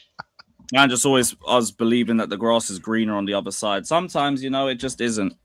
Was it like in one of the briefs it said like they were surprised by how Liam Delap hasn't worked out so far? Like, okay. I mean, don't get me wrong. I'm surprised with the amount of little goals he's had. Like, he scored, 1 goal all season in the Champions Bro, he was League. looking sus from the World Cup. No, he was. Man, He what was. we But obviously I didn't thought think he he would was have had more than 1 goal and 0 league goals. Like, come on. Like, he doesn't even look like he has a shooting technique down. Like, regardless of movement and all that, like he can't even strike a At ball least properly. at Ipswich, he got a couple of goals. He can't even do that here. He got. He's like, just look a at battering ram. the The first chance goal that he had against against Fulham. Newcastle. Yeah. That he skied. Ridiculous. How are you not putting that Absolutely away? ridiculous. Yeah, I saw a link for Delap's last 34 shots. Don't watch it. Oh no. Don't That's watch what it. I mean, like, look, if we're honest, he's probably not getting sold, but at least a loan. Surely they got to entertain the idea of loaning this guy out. Surely. Yeah, you gotta loan him because you want to make something back. But the only problem is where the fuck would you loan him to? No, there'll be players. There will be clubs that will Send him to the Borg. Like, if it doesn't work, you'll incite them to start some more riots. And you know what? That's probably them the best. won't be having him. That's for sure. Napoleon, what was the question you wanted to ask, bro? No, I already asked him. The thing with Barco. Oh, what do I think about it? Was there a protest this morning? No. I saw Alex was videos. asking as well. Who said that there was a protest today? Videos. I think a few people reposted it. It was from the Brentford game, as he said. Nah, man. Nah, no protest. They're planning that for a couple weeks' time, man, because that's Why what weeks? makes it so much more serious. It makes no sense, bro. This, like, And at no least doubt, one if we week, win a why couple week? of games, it will get cancelled. You see, Everton are planning a protest because of the points deductions that we didn't get. No, for real. Wow. Yeah, because like they got a 10-point deduction and we didn't get a deduction for our self-reporting. They're planning a protest. I want to see how many people are at that protest. They're Scousers, man. They'll mobilize in the thousands. Easy. Scouse not English, bruv. You already know they're gonna take it more serious. Why are they complaining? It's not the same situation. They're Because they idiots hate- for that. Besides that, they hate the Big Six. Yeah, they're saying it's big six tax and everything. They don't understand the situation ultimately. But I also still want to see how they do it. That's not my fault. If they weren't getting slapped up every time in Merseyside derby, it might be a bigger club. If you guys didn't fuck up and have the Premier League catch you out, you wouldn't have had a 10-point deduction. It motivated them. They got those 10 points back in their next 4 games. Exactly. The only reason the Premier They League beat found out us was 'cause doing we it. self-reported. They didn't catch on to us. Yeah, they like man. Just say that you don't understand business. You know, just leave it at that. Fucking leave it at that. But yeah, the rest of these briefs. This one was interesting. Players are already starting to split over Liam Rossini and his game management. He's only been here 2 months. Yeah. I think he's gone in the summer. I think he's gone in the That's summer. mad. Like, as we had the Gusto quote after the game, PSG first leg, so yeah, you're starting to see cracks in it. Certain Enzo's players- one's in the second leg. Apparently, Neto said something. I still can't find the quotes on it. Oh no, these I mean, players players don't aren't like this nerd. Yeah, players Wow. aren't stupid, right? Like, obviously, they're very basic. Like, they expect, like, certain instructions. Instructions aren't working, and you're getting beat in games like this in that manner. They're just like, what's the gaffer doing? You know what I mean? So, Bro, it's not a good look for him at all. It's the last part. Rossini recognizes the players have played over 100 games in 18 months, but you're having them press like madmen. Which is like almost like the Poch situation. He'd trained them Bro, like heavy the it game makes sense before. why the day these guys before, don't and then like get him. them to press like that. We play this PSG team. We played them 7 months ago. Slapped them, and one of the reasons responsible, you drop him. Bro, I hate Sanchez with a passion, but I wouldn't have dropped him for the game. Oh, Don't make 100%. sense. Not in the game And then like this. second Not leg, that you bring in magnitude. Mamadou Sarr, who has only played 2 games before that, or 2 starts before that for Chelsea under your tenure. And you throw him in at right back against Kvaratskhelia. And you hook Apparently him at been half there, time. playing there before. At Strasbourg. Instead of Bro, just playing Josh, who's a right back. Bro, stuff has this played guy in Europe. stuff him in a locker at Cobham, bro. Get him gone. So you guys saying Gary O'Neill next season or? Yeah, He'd be the favorite. Him and Derby. I saw. I don't know if you guys saw this. There was reports today saying that there's going to be a massive shakeup at Chelsea. Cesc Fabregas, Felipe Luis. None of that is We're happening, bro. going to be serious. I'm not doing any of that bullshit. It's Gary O'Neill. Felipe Luis, weren't he available like when Maresca left? He's still available now. He We're either getting Gary O'Neill or we're Bluco were getting talking to him, but we're that either was to getting- take over Strasbourg, not us. We're either getting Gary O'Neill Yeah. or we're getting a Kieran Strasbourg were going to get a more proven coach than us. Yeah, they they wanted. wanted. One of the He two was managers. talking to Bluco. One of the two managers. He we're thought getting he was is going to Gary- Chelsea, and then it was Strasbourg because they were going to get him to replace Rossini. It's either going to be Gary O'Neill or McKenna that we're getting. It's one of those. They actually can't bring in Gary O'Neill just because of how comedic it would look. Big up, Daniel. I was gonna say makes the no Zorbi. damn sense. I'm gonna say the Zorbi, but didn't he fall out with It's not going to be two the guys? He fell out with Marseille. But the directors too with at Brighton. He didn't fall out with them. Yes, I think so because they sold all of his best players. Cross that out. Then I don't know. It's Gary O'Neill. bro. No, but he's still very cool. He's still calm with Igbali. They met up in the summer. Like the Zerbi is still an option. He's still an option. Yeah, because he's liked by Iqbal. So yeah. But my thing is like this brother was building himself up at Strasbourg. He was building a rep for himself. You've yoinked him out mid-season, thrown him at Chelsea, given him a 6-year contract, and you're telling me you might get rid of him in the summer again? You man are clueless. All these briefings we've heard about Rossini and how much you big him up, how much you rate him, all this garbage, and you're going to let him go in the summer. Even whether he deserves it or not, you man have no fucking clue.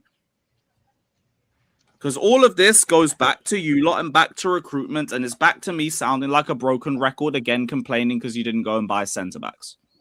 Yeah, but why are you surprised? When we appointed Rossini, do you guys not know there's a clause in the contract that they can break it whenever they want? He was never going to be the manager next season. Not unless It's he pulls probably something if we don't crazy. get Champions League, they can. The only way unless he pulls something crazy out the bag, he wasn't going to be the manager. Long term. Who reported that? It's a tough one. Yeah, but hey, Chelsea fans, this is what you guys wanted, so enjoy. Oh yeah, that was reported immediately. Yeah. Break clause in the contract. Oh, you know, it's like almost written on the wall. Like if we don't get top 4, they'll just sack him because that's apparently the remit, right? Get top 4, secure Champions League football by any means, and they'll just scapegoat him. Oh, he didn't achieve what we asked him to. He's out the door. When they're the biggest reason why you hired him in the first place. Say that again, Nathan. Like, because we know at the start of the season, right? They said Champions League football is like essentially the main aim for this season, right? If he doesn't achieve that, then more than likely we'll sack him. They'll scapegoat him and say like, put out some PR statement like, oh, he didn't secure Champions League football for next season. That's why we sacked him. But it's like you guys are the reason why he's here in the first place. So, I mean, what are we doing here? Like, there's gonna be no accountability. They're not gonna acknowledge that he's probably like he's at fault to a degree, but it's mainly them. Always has been. They're all at fault. Let's be honest. Every single one of them's at fault. How many managers they can hide behind? Rossini, Maresca a little bit as well, because obviously our form did dip under him. It did. We can't just we can't just act like nothing happened under Maresca. Listen, I'm pissed off that he left, and I don't think he should have been sacked. But that's a valid point. It's a valid point, Kai. No, there were bad performances. Everyone's to fucking blame. The players as well. Like everything this season has just been shit. Yeah. Yeah. It's unfortunate. It really is. And I this guess is now the the most- players are clocking onto it, which is why they're asking for their pay to go up. Gusto, I completely understand though. He's on 45k a week. Go get a pay rise. Don't care. It's funny because eventually you're always going to get to this point, right? And it's just like fans get too stuck up on when this point comes or when it doesn't come. I personally don't care because it's not my money. I'm not making the money. I just care about how you play while at Chelsea. You can't have a wage structure that stops at a certain wage because it's based on what people can get elsewhere. It's not based on, because I heard Lewis saying this earlier, right? If Reece is getting 200, why should anybody else ask for 200? Well, if my agent is telling me that this club wants to give me 275, I don't care what Reece is getting. That has nothing to do with me. I can get 275 at this other club, so I'm gonna ask for my club for 240 or something like that, right? That's what you're basing your wage demands off. It's not off, well, at the club they have a structure and Reece is 200, so I'm gonna be humble and make. No, it's what does the market say I can get? If it says I can get 300K, I'm getting 300K, or I'm asking for 300K. Reece he just loved Chelsea, so he did whatever he wanted to do to stay at Chelsea and deal with the wage structure, make less money. That's cool, but this idea that players' demands are determined by what the last top earner was, it absolutely never works that way. Like, I'm pretty sure Verts is making more than I wasn't even saying like for Reece in a positive way. I was saying more like they're looking at Fofana being on the same thing and like, no, I'm more valuable than he is. The fuck? Because he's on the same wage, isn't he? Well, now he is. Reece was making more. He decided to come down, so now they're on the same wage, right? Yes, yeah. So, but I'm saying like that is out of love. That's it's not out of like this is what the business structure is. So if Reece is on this and determined by that's not how it works. At some point, you're gonna see what the other people in your whatever group are making, right? And you're gonna want to make more than that, or make close to what they're making, right? Like Rice makes 250, right? Yes, around about. So regardless of what Chelsea's top is, at some point, Caicedo is going to want to make 250. If I'm the best DM in the world and he's second best or third best, and he's making more than me, that's not okay. So you're always going to get there. So that's why the structure to me is just always silly. Like, oh, do we have this wage structure? We're all happy about it. Like, it makes a fucking difference. Like, at some point, that's only a temporary thing. At some point, your successful players are going to want to get paid what the market value is. That's just the way it goes. Yes, you're going to have bad deals. You have bad deals. Like, it happens. Like, it is what it is. Some players, you have bad deals. But that's part of the business, right? Sometimes a player who's unworthy of a certain amount gets a certain amount just because that's what the market is. Just want to keep him in the team as well, Yeah. Maybe Caicedo's even asking for over 200 now we think about it. Possibly. I saw Graham Bailey said sources have indicated Chelsea are willing to go beyond 400K a week, including bonuses. So it might also come down to like just what's on the bonus, what's on the base fee. Yeah. Because we know Reece on 200K a week, but the bonuses are 100K a week. So he can earn 300K potentially, depending on how his performances are. How many is performance incentivized? How much is base? That'll probably be what it comes down to. Does anyone know what the bonus is actually for and what activates that bonus? Trophies, I'm guessing, and certain like personal like goals scored, assists, maybe like. Nah, you get another bonus just off winning trophies. Like when we won the World Cup, I think there was a pool of money that just got split between all of the players, and that was their bonus. This one would be based on games. Like, have you won the game? Did you get a clean sheet if you're a centre back or something? Yeah. Did you score if you're a forward? Something like that. Yeah, typically. They're all performance based. Well. Yeah. So, what was whose base before Reece? His previous base. His previous base was 250K, but I'm trying to get the bonus. But also in the same vein, I think it was a 25 or 50K bonus in his last one. But also they get their wage cut now if we don't get Champions League next season, right? Yes, so it'll be a 30% drop off for everybody. Yeah. Okay, so that last one was This page is so dry. It doesn't show the last one. All right, calm. Forget that then. 400k is bonuses, in it. The bonuses could be like any sort of stupid money. They don't really seem too fussed about that. It's about the base wages. That's what they seem to have their complaints with. Well, listen, I don't know about you, man, bro, but I'm done giving this man my emotional time and energy, man. Until this recruitment strategy changes, bro, I genuinely couldn't care less. Man's more interested in what's happening at my other club, Barca, bro.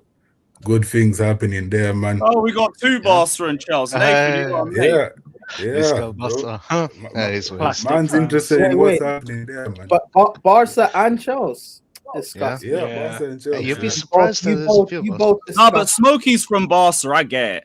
Yeah. So what both of your thoughts on the 2009 game? No, Smokey's from Barca.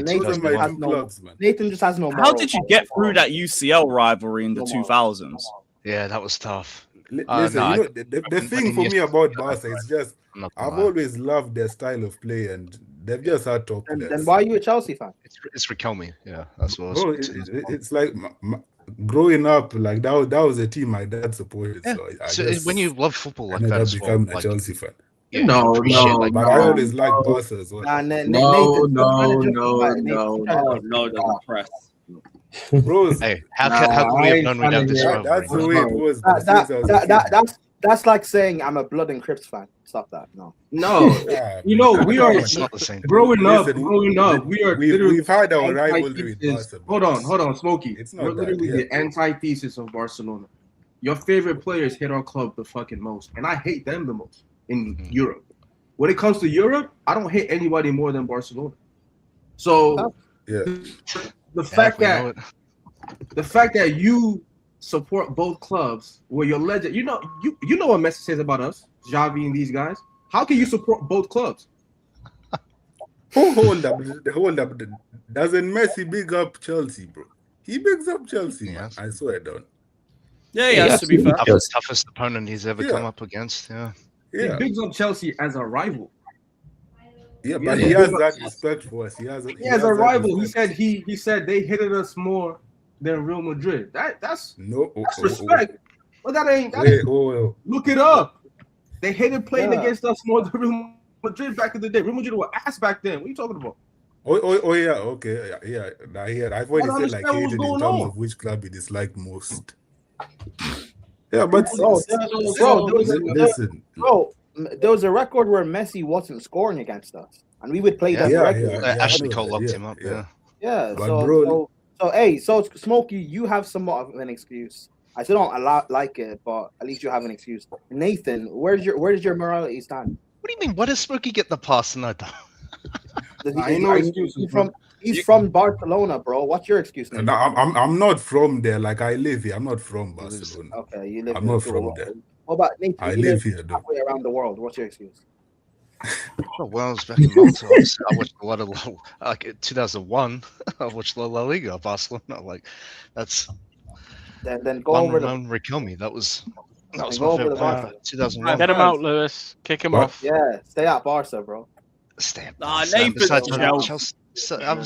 Go find a Barca channel to crash on. Listen, like growing up, he's never been to the bridge, bro. He's not Chelsea. He's never. I have been to the bridge, May last year. What are you talking about? Go this season then. How about this season? How after that game in 2009 can you say that you're Barca and Chelsea? I don't like. In fact, whose side was you on in that game, both of you? I don't remember that game, bro. Like I was too young. Cap, that's cap, bro. Chelsea. That does it for me, man. Wait. Nathan, that's fine. Let me land. That's fine. Well, let him land. I've been a Chelsea supporter since '99, and I became a Barca fan in 2001. So there's a 2-year gap for starters, and also Barca obviously has more Champions League. So why wouldn't I want Chelsea to win? Because they didn't have one at the time. You know what I mean? So it's a bit mad. And things that 2 years make obviously. Okay. Bro, listen. He said he was supporting Chelsea in 09. That's enough for me. My earliest memory. No, I mean of like in the Chelsea- 09 semi-final. Yeah, of course. Yeah, My- that's fine by me. I don't know. Yeah, man. I cried when Iniesta scored. My Like, that earliest pissed me memory off. of Chelsea. Especially I don't now. believe these guys, 2010. man. Wait, hold on. 2010 Hold on. is my He earliest cried when Nathan, Iniesta bagged, Nathan, bruv. Nathan. When we were 2-0 down at the new camp, John Terry got sent off. What were your thoughts? I was pissed. What would you Why expect? were You you want me to be pissed? happy John Terry got sent Why off? were you pissed? Arsenal were winning. Why were you pissed? Because Chelsea first. Okay. If you say so. I think I'm the youngest on this panel. How old are you? 21.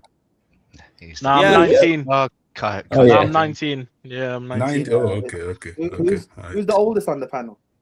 Lewis, bro. Pushing 30. You know? I am. No, it'd be me, most likely. Well, 32, Lewis is 32. pushing 40, so it's probably him. Fuck. Fucking hell. Fuck. Sheesh. First of all, respect Lewis. And I'm older than Lewis for sure. Man said Lewis, put down the Daniel might be older than me, I'm not sure. Definitely older than Lewis. Nah, I've been watching Lewis. I've been watching Lewis since primary school, dog. That's Oh, true. brother. I was watching Lewis when I Hey, Lewis didn't expect to. He's been in pass the at game Chelsea for in this ages, preview, man. when Damn. after I graduated Acha secondary uongo, man. school, I've been watching the This old Candy Chelsea guy. fan Candy, I'm 21, man. I'm 21. with the other guy. Lewis's fan Which one? cams. Oh, the other Chelsea guy. days, man. Yeah, your fan cams back in the day. Yeah. Yeah, 100% Chelsea. Oh, Yeah. yard, bro. Yeah. Oh, wait, if you're 21, that means you were born in like 2004. Yeah, I or was something. born in 2005. Oh, yeah, you didn't even see it. Hold on. Yeah, bro. I yeah. just said my earliest memory of Chelsea was 20. Yeah, it's cool. It's cool. Then you didn't even watch 09 and yeah. Never I did. you I have- did. You can see the whole Barca right love. Yeah, you have no you beef. were 4 Third. years Oh, you didn't old. witness. You didn't witness. I know. Yeah, I'll take a look. It is what it You is. were 4 years old, man. Stop it, man. This is Yeah. I I don't remember the game. That's Don't fine. bring No, the it soda makes for the sense. people in the It makes living room. sense. Hey, man. You ain't watching that's not your. This Yeah. is not Chelsea. Barca is not your beef. It makes sense. Nathan, you don't escape.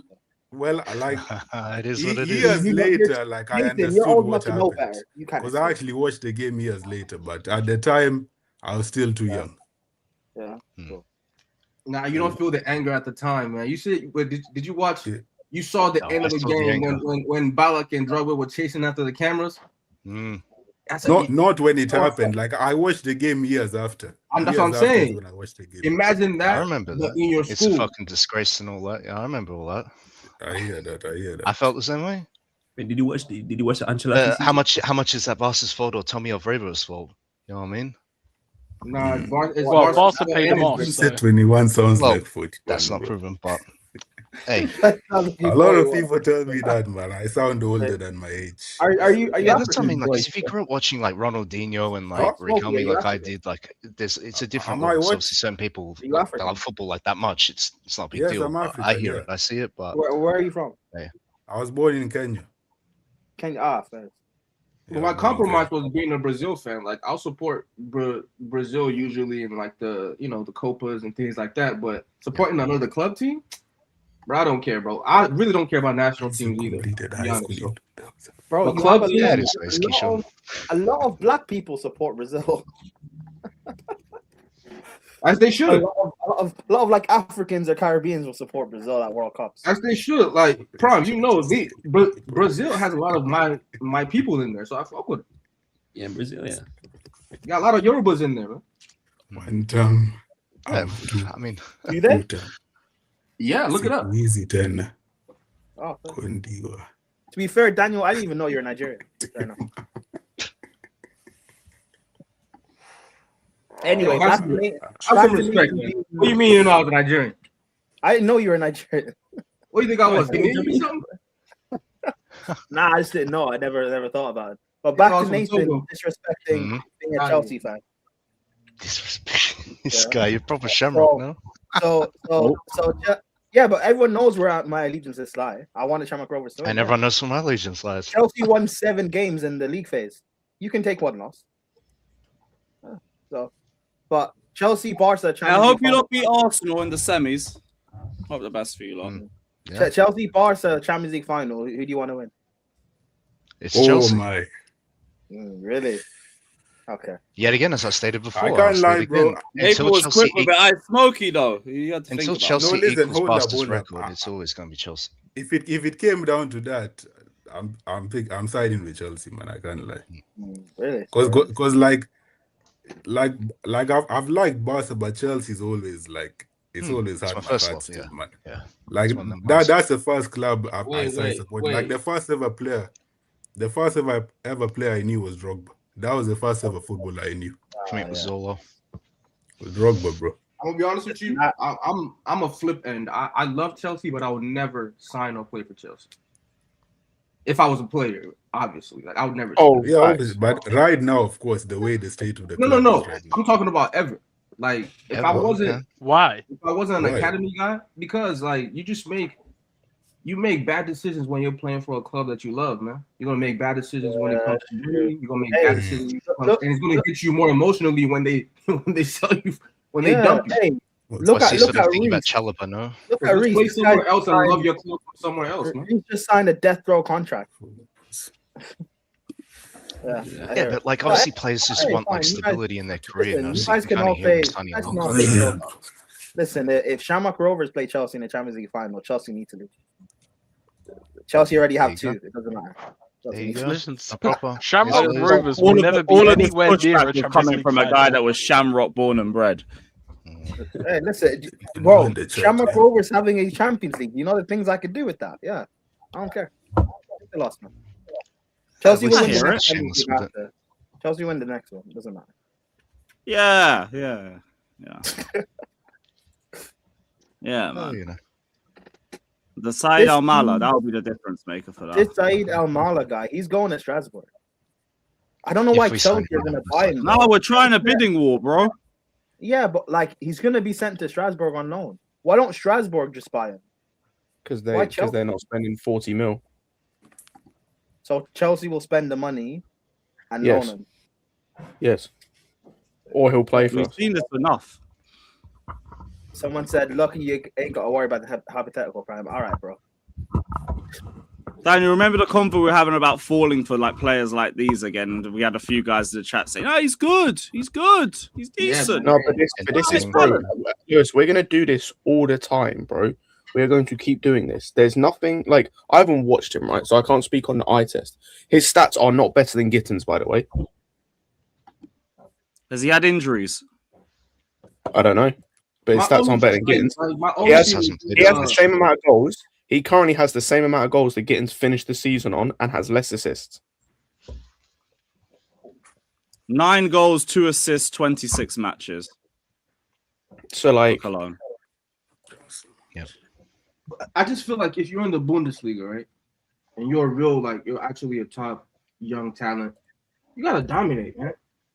You're doing 9 goals, 2 assists. You just saw Wirtz. He was dominant in that league. He's struggling in this league. Not saying that he's not gonna do well next year or something. Whatever. But we go from you want to sign someone like an Elise who had 11 assists his previous season in the league, and then the following season in the league, he had like 9 goals and 10 assists. So it's always an upping of what he's doing. Even now, you're interested in Morgan Rogers, right? Morgan Rogers has improved his output. He's still inconsistent sometimes in his play, but they're all inconsistent in their play. But he understands the Premier League. He can get goals, he can get assists, can have actual impact.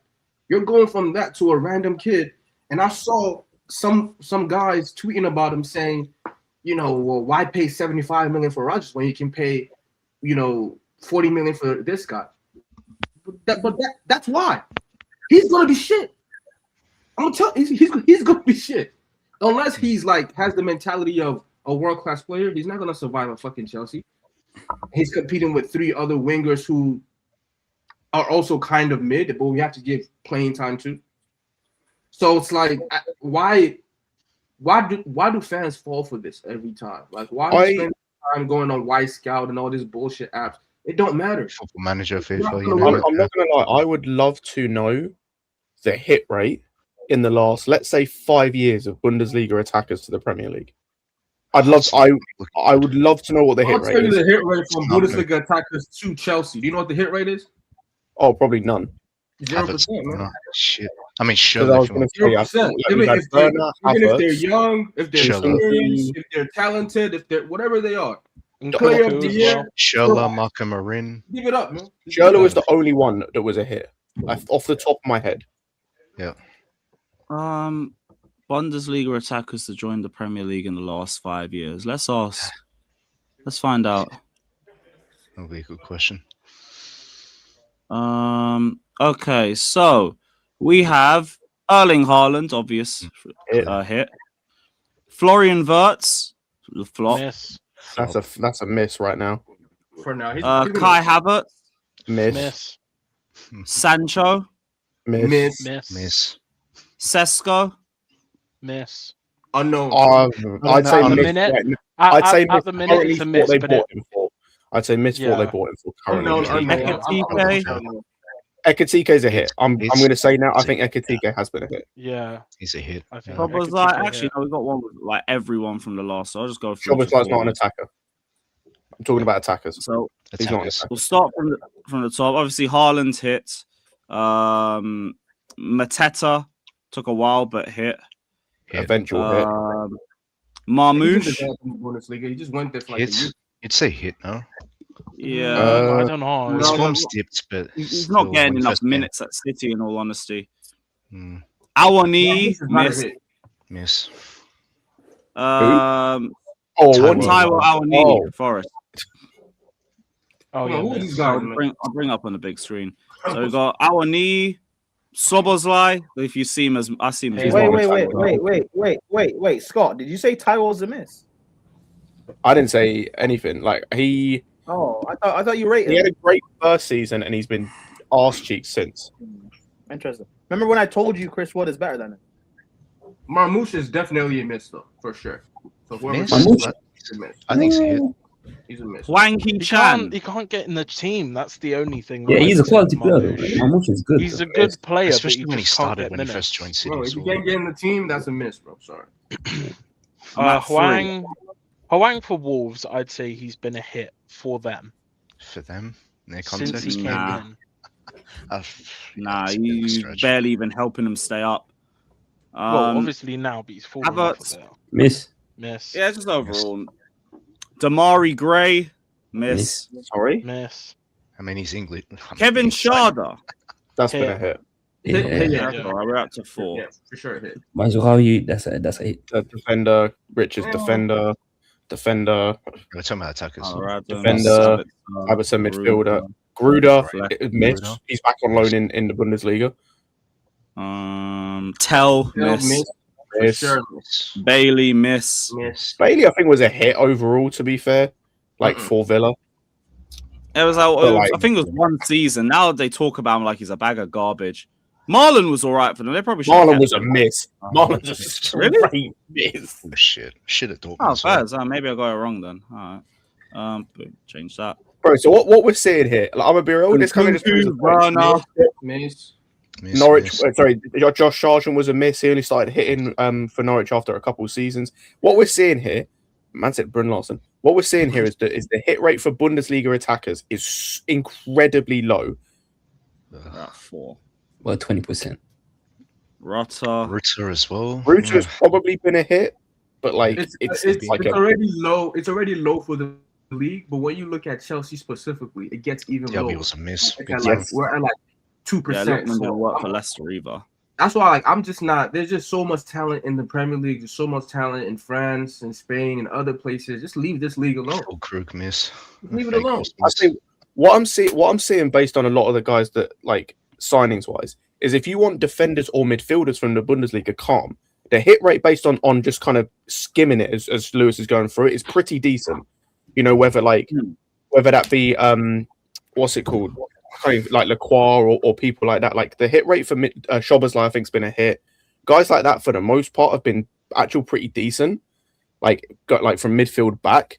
But yeah, those attackers, man, like you either have to get them in the exact right system, which more often than not is a counter-attacking system where they're going to have acres of space, especially if they're wingers, or it's got to be your top level, like Dembele, Haaland level, like those kind of guys.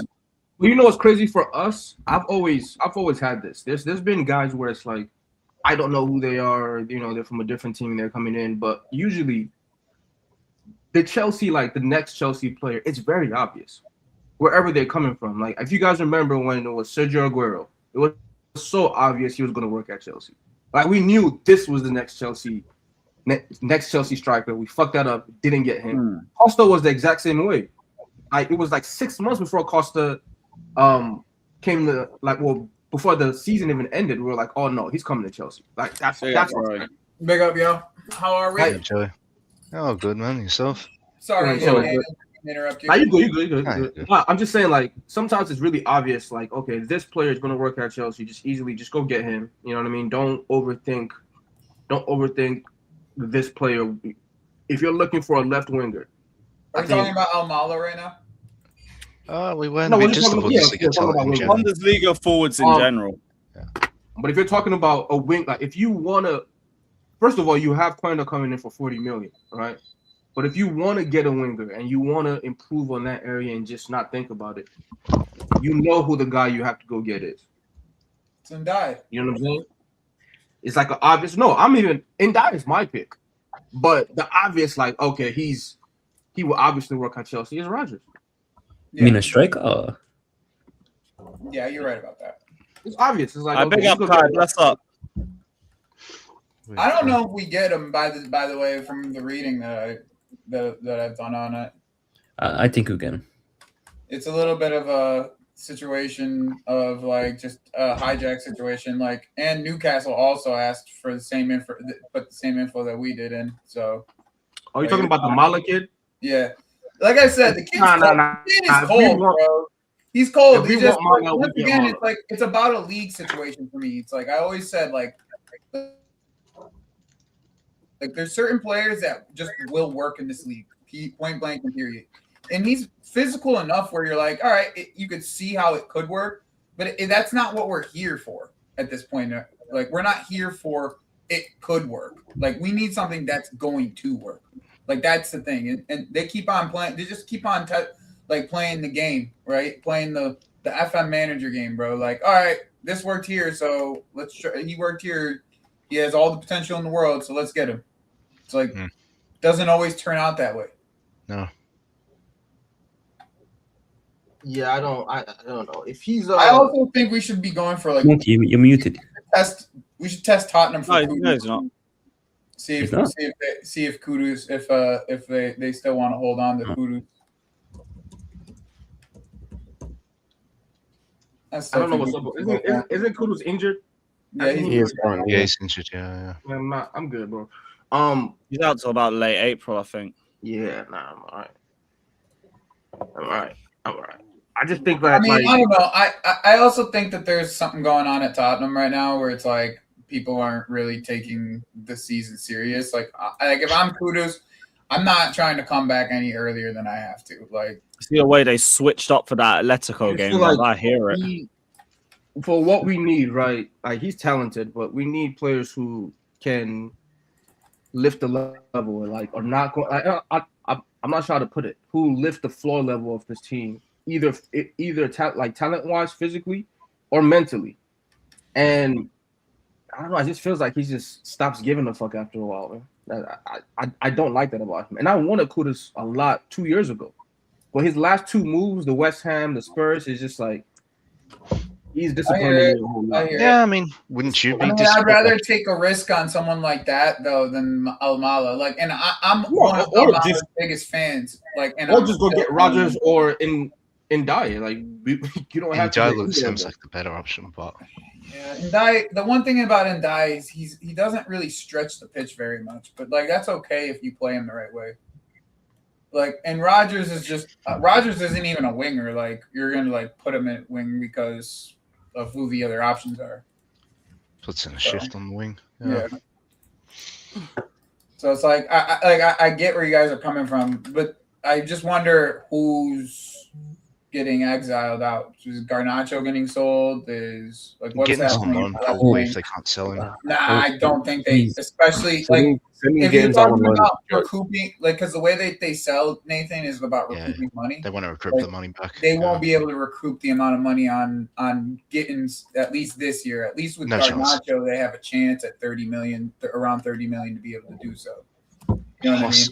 But to be fair, I think that's where loaning out makes sense, and I think that this is what I think they're going to do for players like Jackson or for like players like Gittins. If they can't recoup their value or get the value they want, instead of keeping them in the squad, they'll just loan them out for 2-3 years. Surely which I think Delap is in that category as well. potentially Delap, it depends on the Omega situation, but the funniest thing about that for me personally is this is the single biggest thing I hated Abramovich like for, or the Abramovich era, of just sending guys out on loan for 1-2 years to try and recoup some minimal value instead of just cutting your losses and getting rid. We did that with Bakayoko, Batshuayi, Drinkwater. I mean, but there's also examples of that actually work too, though, Scott. Like Lukaku, for instance. Like you send him out on loan a couple times.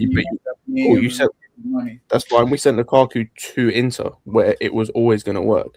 We're sending guys out. We sent Jackson on loan to Bayern, where he's barely based. Oh, you're talking about the first time? Or are you talking about yeah. I'm talking about the we sent him out on loan to West Brom, and then Everton bought him off the back of the West Brom loan. No, Scott, I was gonna say the same thing. Like, what's the difference between how we're moving with these loans and what Roman was doing? My assumption I hated it, bro. That was this age with these wages. You remember those?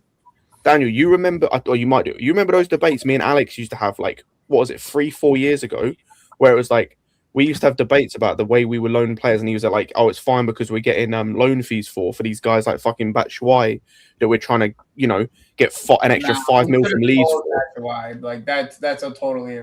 If Marina rejected figure out a way to sell them as Dortmund for 50 mil. If you're just loan these players and not getting, like, we'll know more about like the way that they're loaning these players if Jackson doesn't get sold this summer. Like, if Jackson doesn't get sold this summer, then that entire loan was a waste of our fucking time.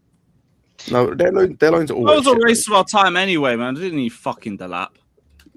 Yeah.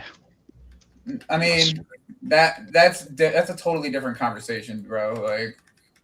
Yeah, fair. So I'm just so annoyed with this season. This is just like, I hear it, dude. Like, I hear that. It's just not even the same conversation. We're just Delap is a disappointment no matter how we look at it. I get it, right? Like, we might be looking at offloading him already. Good. His performances. But guess what? They will be able to. As much as we'll sit here and say, oh, like Delap, they'll watch them get more than what we paid for them, even with the his age, English, and all that. Yeah. Because I'm just telling you, just like what these guys have done, just the Nani deal in itself just is still like an indicator of, okay, I know that these guys could offload anybody at whatever price they want to offload them for. They're gonna be able to offload them for the most part. So let's see them do at least the one thing that they know how to do. Yes, I think the left will be the final one for that. Our ass. But let's see if they do it. Yeah, I hear it. That's the one thing that they have been able to do. Like, if there is one thing that this sporting director group has been able to do, is to offload players we didn't even expect they could offload. So, like, that's the only credit you can give them. Really. Yeah, that's literally the only credit you can actually give them. Exactly. And that's why I think, like who, Joey? Who have they offloaded that we didn't think they could move on? You said Noni. I just said Nani. Nani's one. Yeah. Well, I don't agree with that, actually. Nani. Okay. Why don't you agree with that? Let's talk about it. Well, because Nani he started for us for like 2 years. Yeah, but that's based off of what. Let me finish though. Right, but I guess me and you are talking about two different things, right? Offloading the player and offloading the player for the profit that they got. I'm getting some feedback. I don't know from where. No, you're good. You're good. It's gone now. Okay, so yeah, like we're talking about two different things, like offloading a player and offloading a player for, offloading a player and then offloading a player for like a fee that you just didn't expect is the way that I look at it. And I feel like every summer they've offloaded a player that you just didn't expect them to be able to offload. I just don't put not in that bracket at all. Like for players who play at Chelsea for a few years, you give decent stats, you're gonna get a good move elsewhere. Like even guys that he didn't even get decent stats though, I guess is the way I describe it. Compared to what he's getting at Arsenal now, those were astronomical stats. I mean, that's just a game time thing though. And quality thing. I mean he's not like at Chelsea, like even the guys that we have now, the reason why you probably couldn't get rid of someone like a Gittins is because he doesn't have the stats or the game time to warrant that. Garnacho Nani only had 6 goals for a whole year. Neto definitely because he started for us for the last 2 years. So I wouldn't be surprised if people come in for Neto and want to pay 16 million to take him off our hands. He's put up decent numbers for these wingers for the last 2 years. They want to sign this Mala kid who has 8 goals and 1 assist or two assists in the Bundesliga. I thought he was at 22 GA. If I wasn't, he's at 9 and 2 in the league. I don't know about anything else. Yeah, I'm pretty sure overall 9 and 2. 9 and 2. He's 11 goals. Yeah, 11 goals, 2 assists, or 9 goals. 9 and 2 in the league. You know what I'm saying? And they want to. Damn, I didn't realize he was that tall. Neto is giving you 4 and 6 and 5 and 4. So he's 6'2" already. Yeesh. At least he fit that criteria. Fuck's sake. Yeah.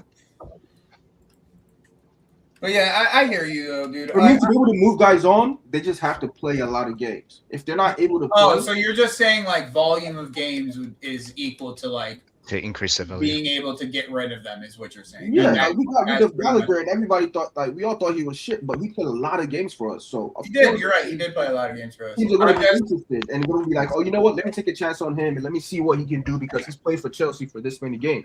Now, for the guys who haven't, I can look it up here. So hard to move them. You have it in front of you. How many games did Nani play for us last year? I did actually have it open. Are you talking all comps or just the league? Let's just do. We can do all. We'll do both. Let's do all comps and then in the league. So I'm just kind of curious. Like if we were to compare it to Garnacho. Oh, league was now, 32. Like, yeah, league was 32. All comps was 1, 2. He did play a lot of games though. 46 in all. 46 in all comps. A little bit. Yeah. Like, see what I'm saying? When you play that many games, 46 games. I was going to say, to be fair, when you like. Yes, you can say Conference League. I get Daniel's point because if you say, okay, he played 46 games and he got 16 GNA in all comps, like that's basically a goal or an assist every 3 games. It's so not good for, again, it's not good. It's not amazing. Yeah, it's not amazing, and it's not good enough to beat 60 million, bro, to get it. A lot of these guys watch highlights and they think the same way. I think that's pretty darn good. That's all. They think the same way our fans think, where it's like, oh. No, he's only doing to that level because he's at Chelsea. Like when he comes here, he's going to do so much more. And that's all you need. If Delap played this whole season, even though he's been dog shit, let's say he gets 8 goals. There's going to be some team that goes, you know what? Chelsea is chaotic. If he comes here, he'll do so much better. Let's pay 45 million, 50 for him. That's the way, but he's barely played, started games for us. We're not selling it. But Neto, we can definitely sell Neto for sure. And Garnacho can definitely sell him too. But the lap, unfortunately, we're just gonna have to. I'd say loan. I think loan's the best fit. I think the only thing about Delap as a special case is there's a couple of things. I think the price you paid for him is low enough where like another team like a West Ham or Everton could take a punt on him because also he's English as well and he's young enough. The one I think you're right about, though, Daniel, is Gittins. Because I worked this out yesterday, and this is more. I was lenient on it. Because of the contract and because of how much we paid. So I said 45 million because I think we paid somewhere between 45 and 47 mil for him, not including the add-ons. We would have to sell him to break even at 36. Yeah, I mean, I think you could still do that because of the English tax of it all. But at the same time, it's like I don't think that's like the most you could get out of it. So you're not making anything. So they're going to take another. They're gonna give him another chance. Like that's the thing. Like the Gittins is gonna get another chance at this. Garnacho, I don't think he will. Like I actually don't think he gets another chance. I think he's even with how much they pushed to get him. Who, Garnacho? Yeah, I think The so. whole year Here's the reason why, though, Lewis. Here's the Nacho will reason have why. suitors, like like teams in Italy will still want him. Teams in Spain, like he's gonna have people who want to sign him. I don't think it'll be a problem if we wanted to get rid of him for us to get rid of him, and we were always gonna have to get rid of somebody because Quendo was coming. This is why last year it just made no sense to me to sign both of these guys or even think about signing 2 wingers because you already set the spot up for, at that point, I guess a 19-year-old coming in for 40 million. Quendo. Yeah. Flat. That's crazy. So it's like, why you have to get rid of someone for him to come in and register him for Champions League and all these comps. Like, you have to sell somebody. So I don't know what they're going to do there because, yes, you're going to sell Tyreek George, but he didn't play for us in the Champions League. He didn't play in Europe. So you can't. He's not going to count towards that 1 in, 1 out in the Europe. Neither's Jackson. I said Jackson and George will not count for next season. They won't count. So it's like the only people that count are the guys who are here. So who goes? I think Garnacho and Neto are the easier targets. I agree. Because also, it's more likely going to be them. I think here's the thing, though. Like the thing is that you guys aren't grasping behind that second. There's a second part to that, right? Like the Jackson and the Tyreek George money don't go on our A list, right? But if you buy a player under 21, they can be automatically put on the B list. That's the whole game that they're playing. That's the game that they keep on playing. So, like you say, the $50 million that they spend on what's his face, right? They get $50 million for Jackson, right? They can spend that $50 million on a player that's under 21 because he's on the B list. He could be automatically put on the B list. He doesn't have to be put under the same registration rules as all these other players that you would want, right? The Ndiays, these other players of the world. So, That's like, them fucking true, up on Jackson, it is true. What are you talking about? That's not true. They have to go on the B list. They have to have played for they have to be under the age of 21 and have played for the same national. Sorry, how do I word this? They have to have played for a team in that country for 3 years before they turn 21, or be able to. Oh yeah. I knew there was some. Because I was going to say, because I'm looking at our B list is 3 players. Our B list this season is 3 players. It's Josh, Tyreek George, and Lapia. I'm pretty sure Gittins was put on the B list. He's not on the B list. I'm looking at now. He's on the A list. I mean, they're part of what I said is right. I'm sure there's a way to get around that in some way. Yeah, like Daniel, the way to get around it is is buying youth players, or technically they'd be considered youth players from England. But yes, that's what I was going to say. Yeah, you'd have to buy the youth, like you'd have to buy a Manchester City youth player. You'd have to buy you'd have to buy youth players from your own team. Like for example, this Said kid, El Mala, he'd have to go on the A list, even though he's under 21. He'd have to go on the A list. What is this about? To me, but okay. I thought it was if they could become homegrown within the time frame. I think Estebal's. Oh no, it's BT. He's on the B list. Estebal's on the A list. He's on the A list. Oh. Yeah, if he's on the A list, then nah. I don't think you can put them on the Here we go. So list B for Europe can be any number of under 21 players born in 2004 or later, as long as they've been at the club for at least 2 consecutive years since age 18, or 3 with 1 loan season in England. Wait, so that means, can you put Esteban on the B list next year? Yeah. No, because he won't have been there. One more year. After 1 more year, we can. Damn. Well, hey man, there's no loophole, man. I'm trying to think if there's who else would be in that category. Literally, I was doing the same job. I'm trying to think if there's anyone else we could add. I thought it was. I thought the rule was if they could become homegrown, like if they have the capabilities of becoming. Yeah, that is the rule, right? But unfortunately, these guys, like, he's not 18. He's 20 or 21, right? So by the time he's able to become, Mal will be 20 by the time he's here, I think. Yeah, so he won't. By the time he's he'll be able to be eligible to be on. So that means somebody already- from the team is getting sold, like a Garnacho or even a Neto or someone like that. It's getting That's sold. 100%. But I think what it I is. think the more time goes on, I think Neto's the first winger out the door in the summer. I just think it makes the most sense. I 100% agree with you. We kind of And then thought I that think- since last summer. To be fair, To be fair, after the summer, I was a bit. After the summer, I was a bit unsure because of the Club World Cup he had, as well as just I didn't see how Garnacho was going to get minutes. Good at the end of the season too, to be honest. Yeah, but it's been how he's played this season. He's been as bad, if not worse, at points this season compared to last season, and like he's not. He's putting up. He's putting up basically the same numbers that Garnacho is. Like his numbers are only slightly better than Garnacho's. At 26 or 7 or whatever it is. Yeah, he's got less of an excuse. And he's on 170 and he's on 170 a week. We just need him to have a good World Cup, and we'll get good money for him, bro. That's all.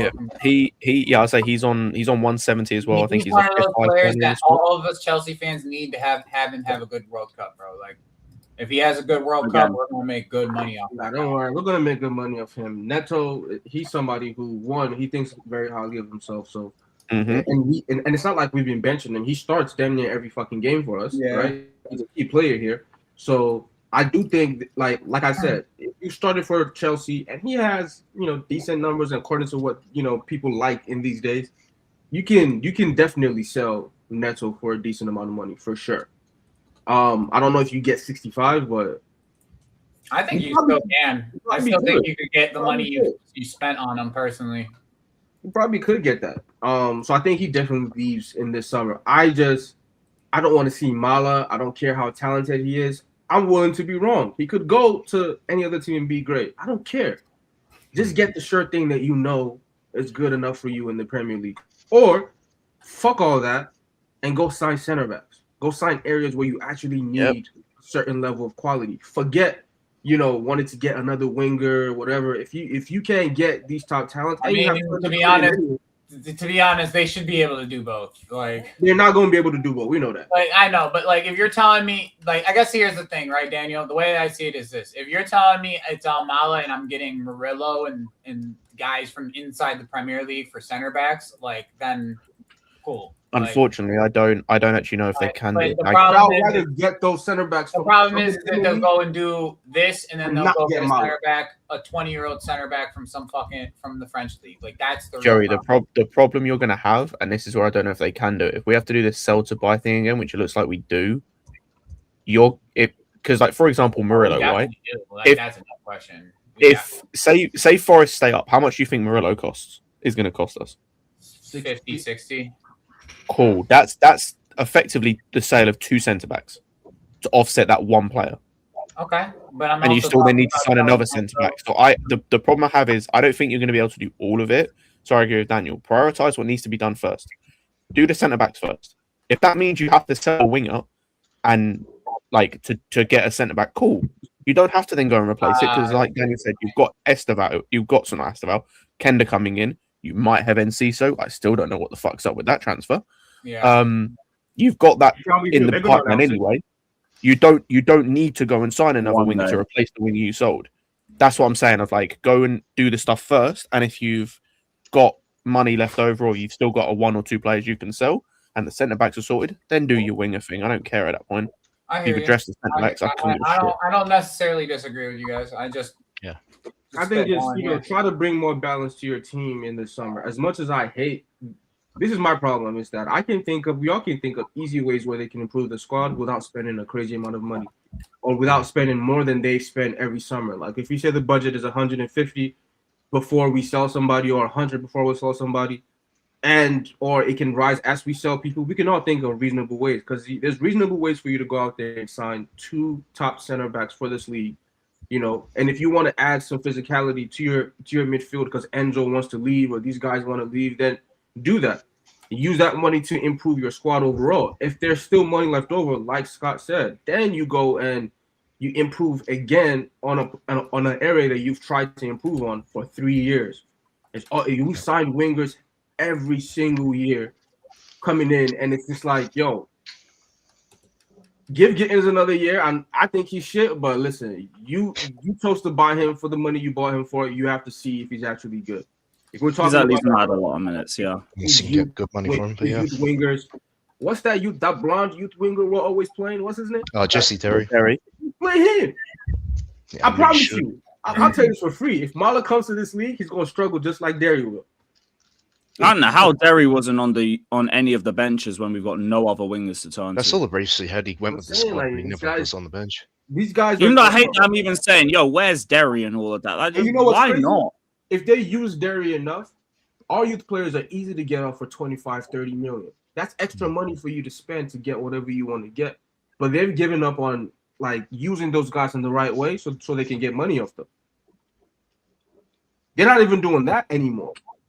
Like, let's just play Tyreek George a little bit, like they were doing with Tyreek George. Let's Even play him Josh's a little minutes bit, are limited. get some money. Now there's other players who signed. I think it's a part of the problem with that though is just like the demand for results at the same time isn't conducive for playing some of these young He's players. definitely panicking. We're losing the game anyway, though. He's not That's playing the these problem with players. the project. Yeah, very much so, Lewis. It's not like we're winning on We don't really have a platform, and I've been saying that's exactly it's a problem with the project in itself. But like, there's not really a platform for these players to come on. Like I don't know, like even Rio right now. Like, what platform does he have to come on? Like Gakpo, like he outplays Gakpo literally every single time he steps on the pitch. Like it's continuously like you have to have someone in front of him that you can rely on. And then you can bring this 18-year-old kid on if you need to, kind of thing. His issue is like time, because he knows like Gakpo is what 28, he's 18, right? Enough time with in training, and enough time with the manager, he's gonna give you your fucking chance. There's no other youngster in front of you. At Chelsea, they're all youngsters, so there is no I'm Esteval, I'm 18, I'm Quenda, I'm 18 years old, but I do know that there's this 30-year-old or 28-year-old in front of me, but he's not really in front of me. I know this is mine. Like, he's 28. Yeah, there's no one pushing. Now you're looking next to you. Gittins is 21. The reason I didn't want I was like, we already got best in class for these under 21s in Esteval. Everybody wanted him. Why are we getting a guy that nobody even knows of? Was going to go to the same under 21. If it was a World Cup, they would have been in the same tournament, under 21 tournament. And I'm like, he's better than you already. So why am I even signing you? Well, they're different sides, really. That's the reason why they're signing. That under 21. We can't do this. We can't do this like left wing. We have to do this left wing, right wing thing differently. Like it is really, it is actually different. Like not every left winger can play right winger. I don't think Esteval is. I think you're taking away from Esteval by playing him opposite side of his front. I think he's young enough where he can learn. If he was a lot older, maybe. But I've even seen guys like a Rafinha completely reform himself to playing left wing and camp, and he's excellent. And he did that older. You know what I'm saying? I don't see like players of this level of talent. Maybe someone. I find it funny now though. Like I would say like when Tuchel wanted Rafinha, nobody wanted Rafinha. I wanted Rafinha. I don't know, bro. I don't remember anybody giving me the type of energy about Rafinha. Like I don't give no energy for. I'm sure I would have said I wanted Rafinha. It was Dembele I might have been iffy about with the injury record. I don't. Rafinha was part talking about every winger we've looked at. Like every winger we've looked at in this league. That's all I'm saying. People are talking about why are we bringing in a Leeds winger, bro? That's what I was hearing, son. You probably did hear that. I won't be sure. You didn't hear that from me. I know what I heard, Lewis. I remember that day. I remember them times. No, I can only remember the way I would have felt in that time. I would have probably wanted Rafinha. Dembele, I would have probably been iffy about, and that sounds horrible in the present day, but I'm sure I would have. It's still valid. The way he played for Leeds, survive in the Premier League. Let him do what he's doing in France. Mm-hmm. But Rafinha was a different issue. And the same way, or at least it was next, different issue. In the same way, I think someone like Ndai is next. It's a different issue, but we're not going to sign any of these guys. No. So I'm always with if you're not going to sign those guys, me using Quenda or Derry, it's the same as me signing Mala. In a way. Same shit. Sorry, same shit. And I have Gittins I still got to figure out. Am I giving up on him? Like, what is their plan? Are they planning to give up on Gittins? Are they planning to loan him out? I feel like that part of it Doesn't isn't seem my like there's a winning issue. plan. Like I think Garnacho, I think both Garnacho and Neto are probably the ones out here, and then it's a 5-man rotation at winger between Garnacho, Gittins, Quenda. If it's Almala, it's one more winger plus who we have. Like that's how I see my it. issue is Almala is not a different level to those guys. He's just not. I mean, I've seen the highlights. I just don't see. I just don't see this. Like, I don't necessarily think that any of there's really a winger out there that's like super. That's going to change any. They are though. Hugely. I don't. Not a left winger. I mean, not a left winger. Not like an actual left winger. Like when it was Olise, bro, I was right there with everybody screaming and shouting and yelling, bro. I hear you. But like I don't know a left winger truly that is. It's someone who tells me Barcola, bro. Barcola didn't score a goal in the Champions League for an entire fucking year before he scored against us. Like I'm not worried about Barcola. I said who. No. I'm just saying in the chat. I was responding to something in the chat. But yeah, like if you think and Dye's only had one good year too. Like that's my point. Is like as much as we want to say like I prefer someone in the Prem because they already know the league. That's the and Dye has had 2 very good years. That's more than I can say for last year. You would say last year Dye was very good. Yes, that's why I wanted him from last year.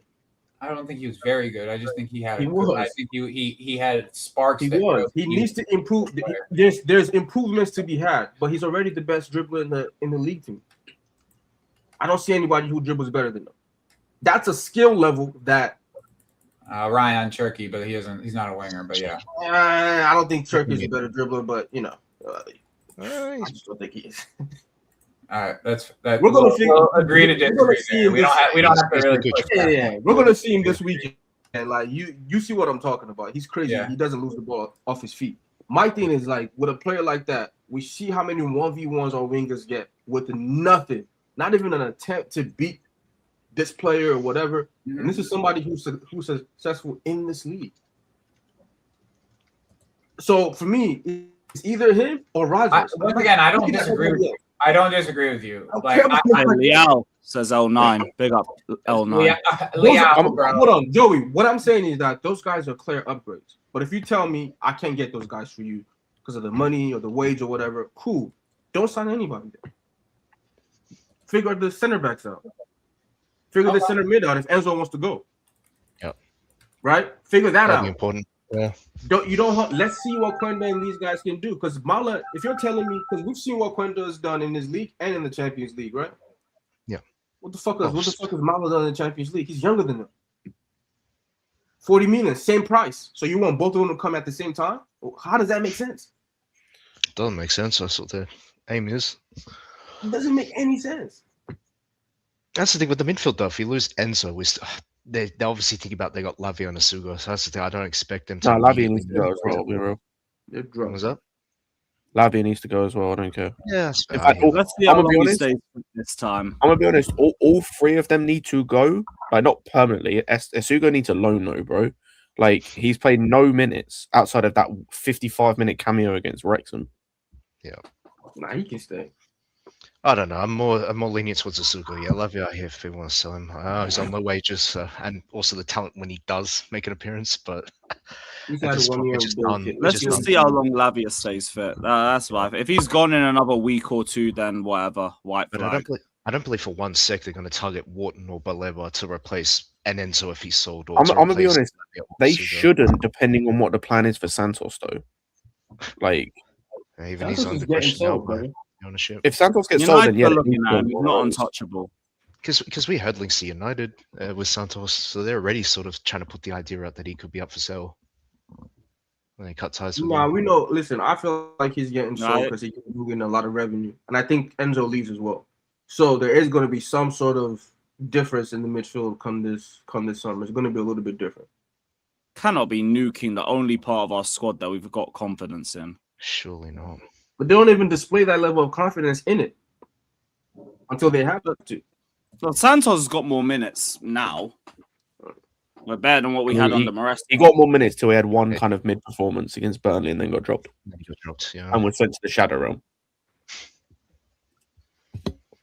Like if you trust your midfield, play it, invest in it, whatever, make it as strong as possible, so that you can then experiment with you sign Barco for a year, see what it is. If it's shit, you should sell him, send his ass back to Strasbourg. You know what I'm saying? But you can only do that once your midfield is already performing to its level. Like we have the talent, but they're not performing to their level. We're always imbalanced. We don't dominate teams that we're supposed to dominate. Even when our top mids are fucking playing, we just don't. What do you think we're missing? We're playing. Who did we just play last? It was Newcastle, right? Oh, Newcastle. Yeah, it was Newcastle. There wasn't Ugamaras in there. There wasn't Otonali, and there wasn't what's his name for the first half.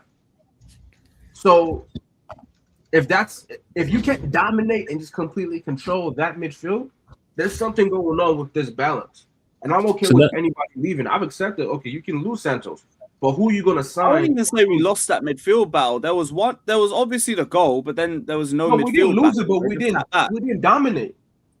What are we missing There wasn't a battle because they just sat back. I think again, it's not even anything like big up that game. You kill these guys. I'll be honest. I think it was Napoleon who said, "What are we missing?" I'll be real. When it comes to midfield, I think we're missing two things. Number one is I think we're missing someone who can play on the half turn. We have one player in the entire midfield who can do that, and he has hamstrings made of cheese. We don't have anyone else that can do that. The other thing we need is some physicality, because I think this is the issue you have with Enzo playing in there, because he has absolutely no physicality. Actually, there's three things. Because he has no physicality, you get caught when he's playing in the pivot. The other thing we could do with, I would like it, but it's maybe not as a necessity, is you need someone who is like this, and this is why if we were to get him, I like the idea of Wharton, you need someone who is going to make 1-2 quick passes either round the corner, into space. We do not need another midfielder who is going to take 8 touches on the football before playing the ball. But if we're honest, Enzo could do that, but he just doesn't. That's the problem. Because we've seen Enzo do that, ping balls from deep in midfield. He doesn't do it enough. He wants to take 8 touches on the football nearly every time he gets the ball. Because I believe that's a symptom of him being played up front or further up the pitch in an attacking position. That's no, why he's got his head where he can touch the ball. Nathan, I disagree, because I think it should be the opposite. The further up the pitch you go, the closer to the opposition's goal you get, the less touches you should be taking before releasing the ball, because the more crowded you're going to be. If anything, the further closer to our goal he is, the more touches he should be afforded, because he's going to be, theoretically speaking, less pressured. He's going to have more space. He's going to have more of the game in front of him. The further forward he plays, he should be making quicker passes. He should be making more instinctive passes. He shouldn't be taking 8 touches on a football. Of course, and also how he's finished, etc. And so that's why I hate him in the 10 as well. Or one of the reasons my first go on the whole Enzo playing left wing, right wing, number 10, because this whole Swiss Army ballers, it don't work like that. Players don't inherently gain the skills required for a number 10 by just playing a center mid there. It's not how it works. So there are some playmakers, young playmakers. But here's the issue, right? He should still be playing in midfield. He should still be playing as a center mid, right? Back and forth. The issue is that what he's good at, he's not always great at. So it doesn't I see that. His ball retention is it's hit or miss. Sometimes he does things where it's like, okay, that's good. Who are we talking about? It's like if he gets Enzo.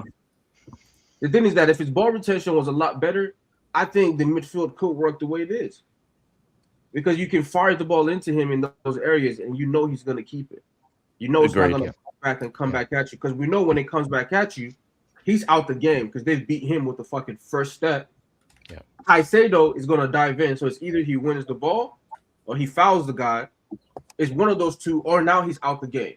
And our center backs are bozos. So you see how it's like the balance in there isn't necessarily great. That's why we banged on about we need someone to accommodate for his flaws defensively. It's not needed. But it's either you have somebody who has that all-around game and is of that quality. It has to be a really, really top player. Or of course, these guys have to improve these parts of their game. And when we talk about that, like when I talk about Enzo improving his shot selection at the edge of the box. It's how many chances does he get there? You score 3 of those, it opens up so much because now teams are terrified of that. Yep. Now they have to close you. Now the defenders are thinking irrationally. Maybe you get more fouls, you get more penalties. More of the game opens up to you when you get better at things that come to you naturally. He gets those chances so naturally, and he fucks it up. Yeah, because he's not a natural So playmaker. either you do things that are unnatural to you, or just what you already do. Just do it better. Yeah, I think players will show you what comes natural to them because their first instinct, their first decision Edge of the that they box, make fucking will show you score. what player they are. If you keep doing things like that, teams are going to worry more about you. I don't think Enzo leaves, by the way. They can attack you. So I don't know. I really don't. I don't think anyone pays the amount they ask. I mean, I think PSG would, but it's just I don't think Enzo leaves. It's just like PSG definitely would.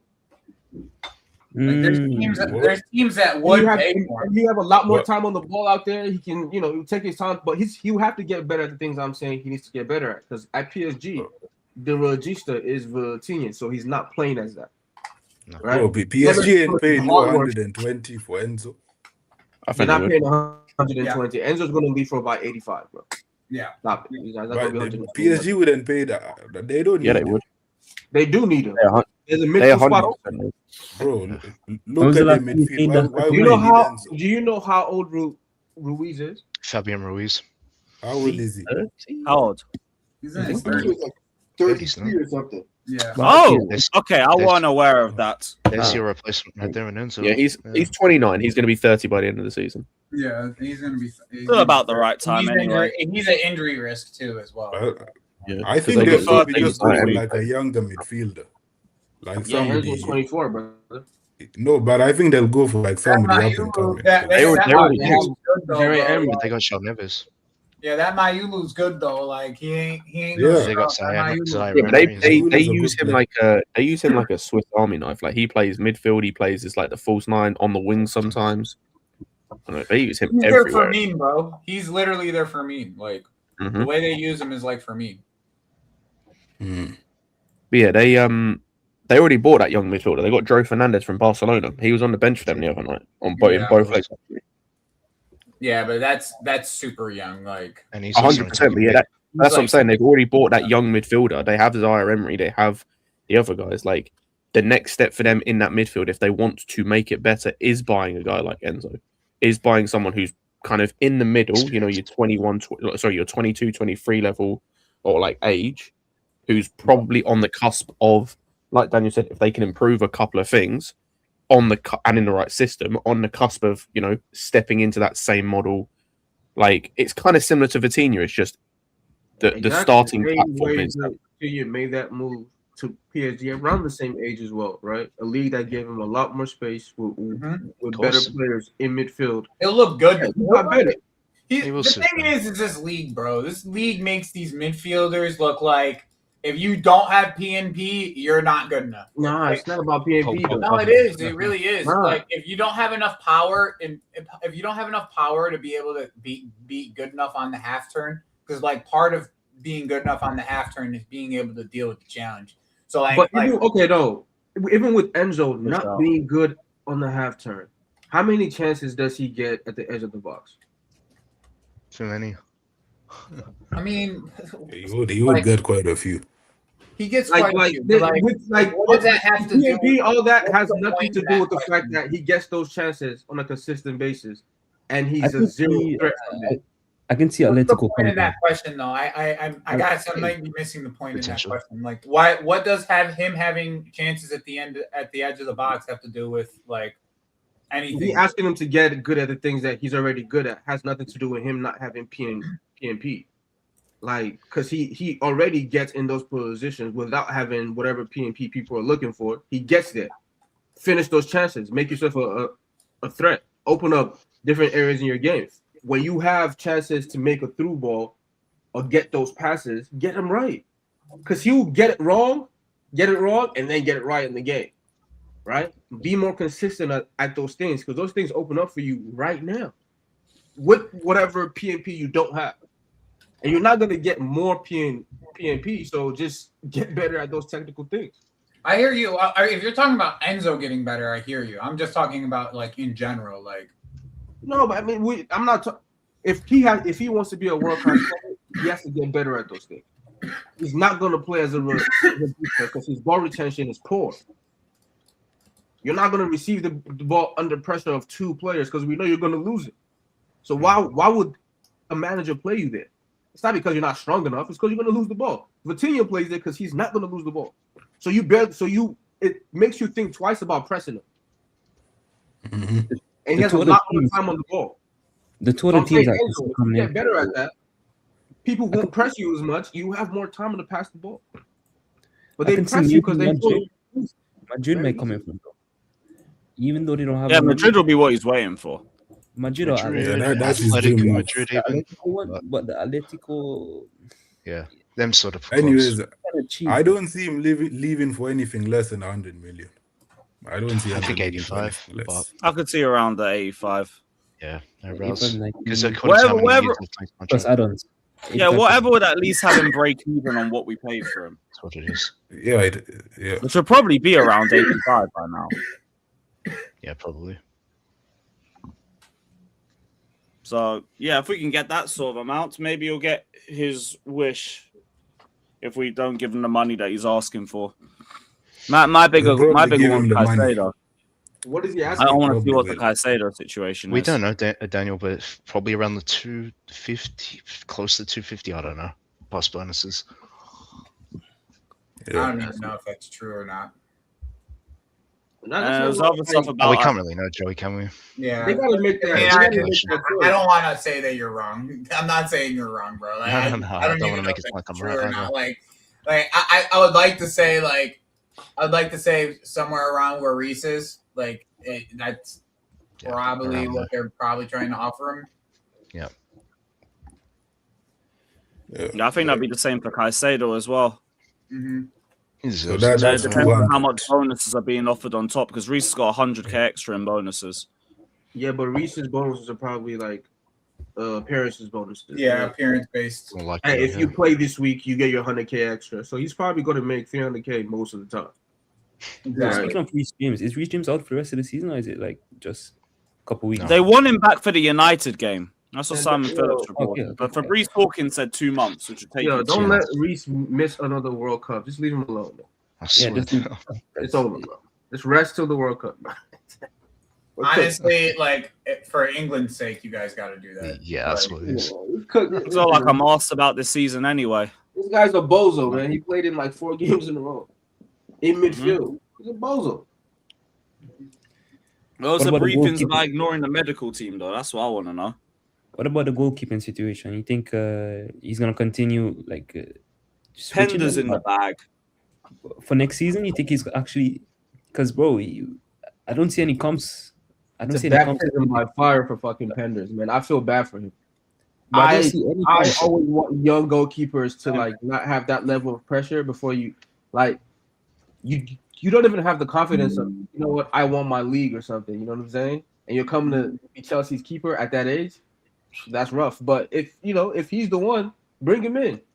But we bring him in. If we bring him in, we bring him in, who's gonna be the second choice? Because Sanchez is gonna go. Sanchez. You think he's gonna stay as? Oh, yeah, of course. It's not gonna be Jorgensen. He'll be gone. Yeah, you know why Sanchez is gonna stay? Because he knows he's gonna play. Yep. Yeah. This young keeper, he's gonna crumble when that pressure hits. He's gonna. How old is he? Is he like 18? I think he'll be 20 by the time he gets 20. To it. He's 19 years old, man. Yeah, he'll be 20. By his age, Courtois was playing for Atletico, I think. It was a different, you know what I mean? It's a different thing.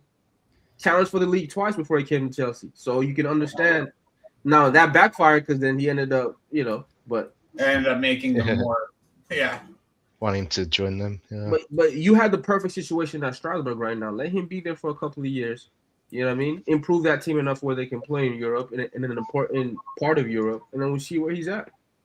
Then he can come to Chelsea. But you want to rush him right now? You could have a really good talent that you just fuck up mentally. Because we know goalkeepers, their whole thing is about mental, how strong they are mentally, right? Yeah. Oh fuck! You all who are targeting who Clear Lake are, I guarantee you now, Clear Lake will land 180 or 250. Bookmark this. Will land what? 250 mil. 250 mil for Enzo, if that's what you're saying. Hey, doesn't mean. I do you still got mean like wages. the wages that they might give Enzo? Lewis, if you have to read too far into it, it's not a good super chat. Yo, thanks for the $5, bro. Big up. Yeah. Big up, Blue Studio, but I can't. I don't know what you mean by that, bro. I'm so lost. But big up, bro. Don't hurt yourself trying to read that shit, bro. Big up, bro. Big up. That might be. I also forget English, not everyone's first language, but Yeah, of course. Oh, he's American. Read it. Type it again, bro. Don't have to be a super chat. I'll keep a lookout. But did you mean the wages? Did you mean Enzo's transfer fee? I'm sorry. Nathan, that came in American dollars, bro. I'm sorry. Like, I'm saying that's an American. that came in American dollars, bro. Like, don't not letting that shit like just fly like that. Like, Yeah. Big up though. Anyway. So whatever happens with Enzo, we'll find out when we get more news. I want to know what free centre backs are going. I know surely Fofana has to be one. Not all three, all of them. All of them. They'll probably keep Trev. I'm not gonna lie. Tosin and Trevor. Might as well. Tosin, Fofana, Badiashile, I think. I think Tosin and Trevor are the two most likely. I'll be honest. To what, leave? I think we sell Body Shield this summer too. Yeah, I think Badiashile The goes. thing is- That's where I think Trev stays. No, the thing with Badiashile, the reason why they've got time is the contract. They don't have time with Trev or Tosin unless they're going to give them new contracts, which I don't think they will.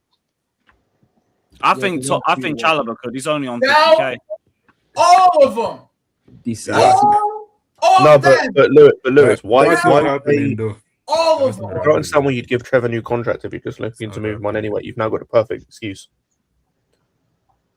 If they still want to. If they don't they're want to, trying to move him in the summer.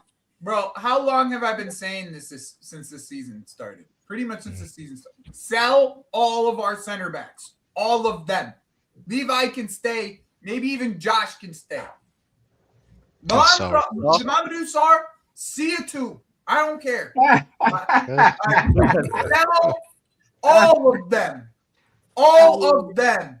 I'm not gonna lie, Mamadou Sarr scares me, man. He reminds me of Badiashile like too much. Ariel is not great. Yeah. No, someone didn't sit here and tell you about this when we got him. Sell all of them. No, he's just too casual. He's too casual. He's just like fuck it. Yeah. Lewis, you're gonna do a preview tomorrow? Clear Lake will demand 150 to 170 for Philly. Yeah, they ain't getting that. Bro. No, that's not happening. And you said they'd land 180 or 250 for Enzo. No way. Brother. Maybe for Parma. Parma, I can see that, not Enzo. Yeah, Palmer would be 170. Enzo, no, not a chance. You're not landing that for Palmer. No chance. No, for Palmer, we can get like I'd say 170. No, but that's the valuation for him, and there's a reason for that. It's like, yeah, if he wants again, he's not going anywhere. 30 million a piece. It's a garage sale. 30 million a piece. Everybody's 30. Every one of you can have any model you want. 30 million. Doesn't matter what model. It's yours. Every single one. 30 million a piece. Just that's it. I don't want a penny more. 30 million a piece. That's it. Across every center back, give me 30 million. A variation. I'd lower it a bit more for Fofana because of his wages. Fuck that. Fuck that. No, to get rid of him. Let's say 20 million. No, he's going to Marseille, man. Oh, yeah. He's leaving my team. I already know. Yeah, that's I hope. 30 million. He'll lower his wages for Marseille. Fuck it. He'll lower his wages for them. That's his dream and everything. Yeah, go back home, man. Leave my team. Hand him out. Had him out like fucking. You go out. They're Brother, our highest earner cannot be a squad player. It's Sterling again. I was going to say, by the way, people. It doesn't matter. It doesn't matter what brand of Girl Scout cookies you get. You could get, the peanut butter Johns. You could get what 30. They're all the same price. Listen, all let me tell you what you go 30 get. million piece. If that's the case, if I'm selling everybody, then I'm signing 3 center backs. Yeah, that's my thought too. I'm signing 3 center backs. Rebuild. One from Brighton, one from City. Make up for the last one. Yeah, I'm getting. Listen, let me tell you who I'm gonna get. Yeah, tell me who you want. 3 center backs. Tell me who you want. I want One from Lacrosse. Brighton. One from Brighton. I want Lacrosse. I want Murillo. I've been telling me and you have been on that for a year now, over a year. I want Murillo and Tarkowski. Sorry, man. Tarkowski. I need Tarkowski in this team. Give me that. Just give me the. Just give me the. Those 3 in Sensi, and I'm good. Tarkowski will die for this team. Those 2 in Sensi, bro. Those 2 in Sensi. You need a player who wants to die, like. I'm good. I need one. I need one of those. I need one more ball player between the 3 of those. So I need. That's what I need. I'm not. Lacroix more my physical type. No. Fucking Murillo has a little bit of both physical and ball playing. I just need physical because I got these young guys who are supposed to be good. Don't buy nobody else from outside the Prem. At least that's my. If you want to go buy Nathan Collins, cool. Ray Brentford for half their team. Go get Coyote after you sell Gusto. Coyote, yeah. Because I think Gusto's leaving this summer, by the way. I actually think Gusto's leaving this summer. Really? Yeah. He seems like such an easy person to get negotiations with. He's only on. No, I actually think he goes. Nah, let's go, man. It's time to go, bro. I'm tired of going. I think if we can get, it depends on who goes down, bro. Like that's the team I'm rating for a center back. Like if Tottenham go down, I'm going to get Van de Ven. If Forest go down, I'm getting. No, I'm not getting. No, hell no. I want Van de Ven, bro. I think Van de Ven. Van de Ven is shit. With these hamstrings, bro, he's not shit, man. He's not shit, bro. He's all form, but he's not shit, bro. He's shit, bro. Big up, Don, man. Big up, Don. I think Van de Ven goes to Barcelona anyway, so. Big up, go to Barcelona, have fun. Flick with these highline, fuck me. So, I need guys who are great. I need guys who are great in the air, physical, who are going to play a lot of games for you. Yeah, that I can get. He sounds probably right. That's probably the center back about Van Heck. Is that I still have what's his name, Colo, right? Mm-hmm. You know what I mean, and you can ease him in over time. If you get someone like Murillo, 45 million, you could probably get him. If they get relegated. Honestly, if they don't get relegated, probably 60. People forget. Did people forget the way that Van de Ven was playing in the beginning of the season? No. Yeah, bro, he was good. He was good. I think people forget like. Bro, recency bias. They didn't have him because he's playing badly now. It's a form thing right now. Like yeah, it's recency bias. That's what it's not. Exactly. It's all recency. Well, what says he can't have this same slump at Chelsea? Why would I have confidence that he will have that? Why would we have Why wouldn't we have confidence? Because we have a better midfield in front of him than he has. And that's not. Come on. Let's not. We're just fighting something. Enough. I mean, I had some people wanted Romero. He's a good player, man. I didn't say he's not a good player. At the end of the day, but the thing is, I need people who are strong, who are stronger than what I have here. And I know the guys I have here are meant to be weak. They don't focus a lot of the time. I'm not getting that kind of. I get what you mean. Into my team, especially when we have other options. So no, I'm definitely not signing it because he can go on a slump like this, and I just think whatever. Then we don't have to trust him at that point. Huh? On the bench. That's why we have 4. That's why we're rebuilding. He's not the only center back. Mine is Brentford, Murillo, and Lacroix. I'm guessing. Lacroix, yeah. Brentford would cost too much. The other 2 would be doable. Yeah. I think Everton wants like 70 mil for Brentford. Brentford would be my. I would definitely because he's 6'5", he's physical. You know what I mean? And every time I see him play, he plays hard. But he's coming from an injury. I'm not taking that fucking chance. And I know I still have Cole, and Cole is still my crown jewel in terms of me developing a fucking center back, right? And I have these other young center backs still here. I have Sar, I have Josh. So I'm getting guys with experience in this league and with attributes that I like. Tarkowski is older, so it's easy for him to go from wherever he is to the bench, especially if I'm selling to everybody. Everybody's gone. I like that kind of signing. Lacroix is going to start for sure. right? And your partnership that you would like to see is Lacroix and Colwell. But it was Lacroix and Murillo for a while, or Tarkowski. I like that. That's what I want, because I trust what's coming from those guys. These other guys, even if they're talented, I'm good, man. That's not what I need anymore. No. The actual and finished product, so to speak. Yeah, I need physical. I need especially in physical. Can I ask you something, Daniel?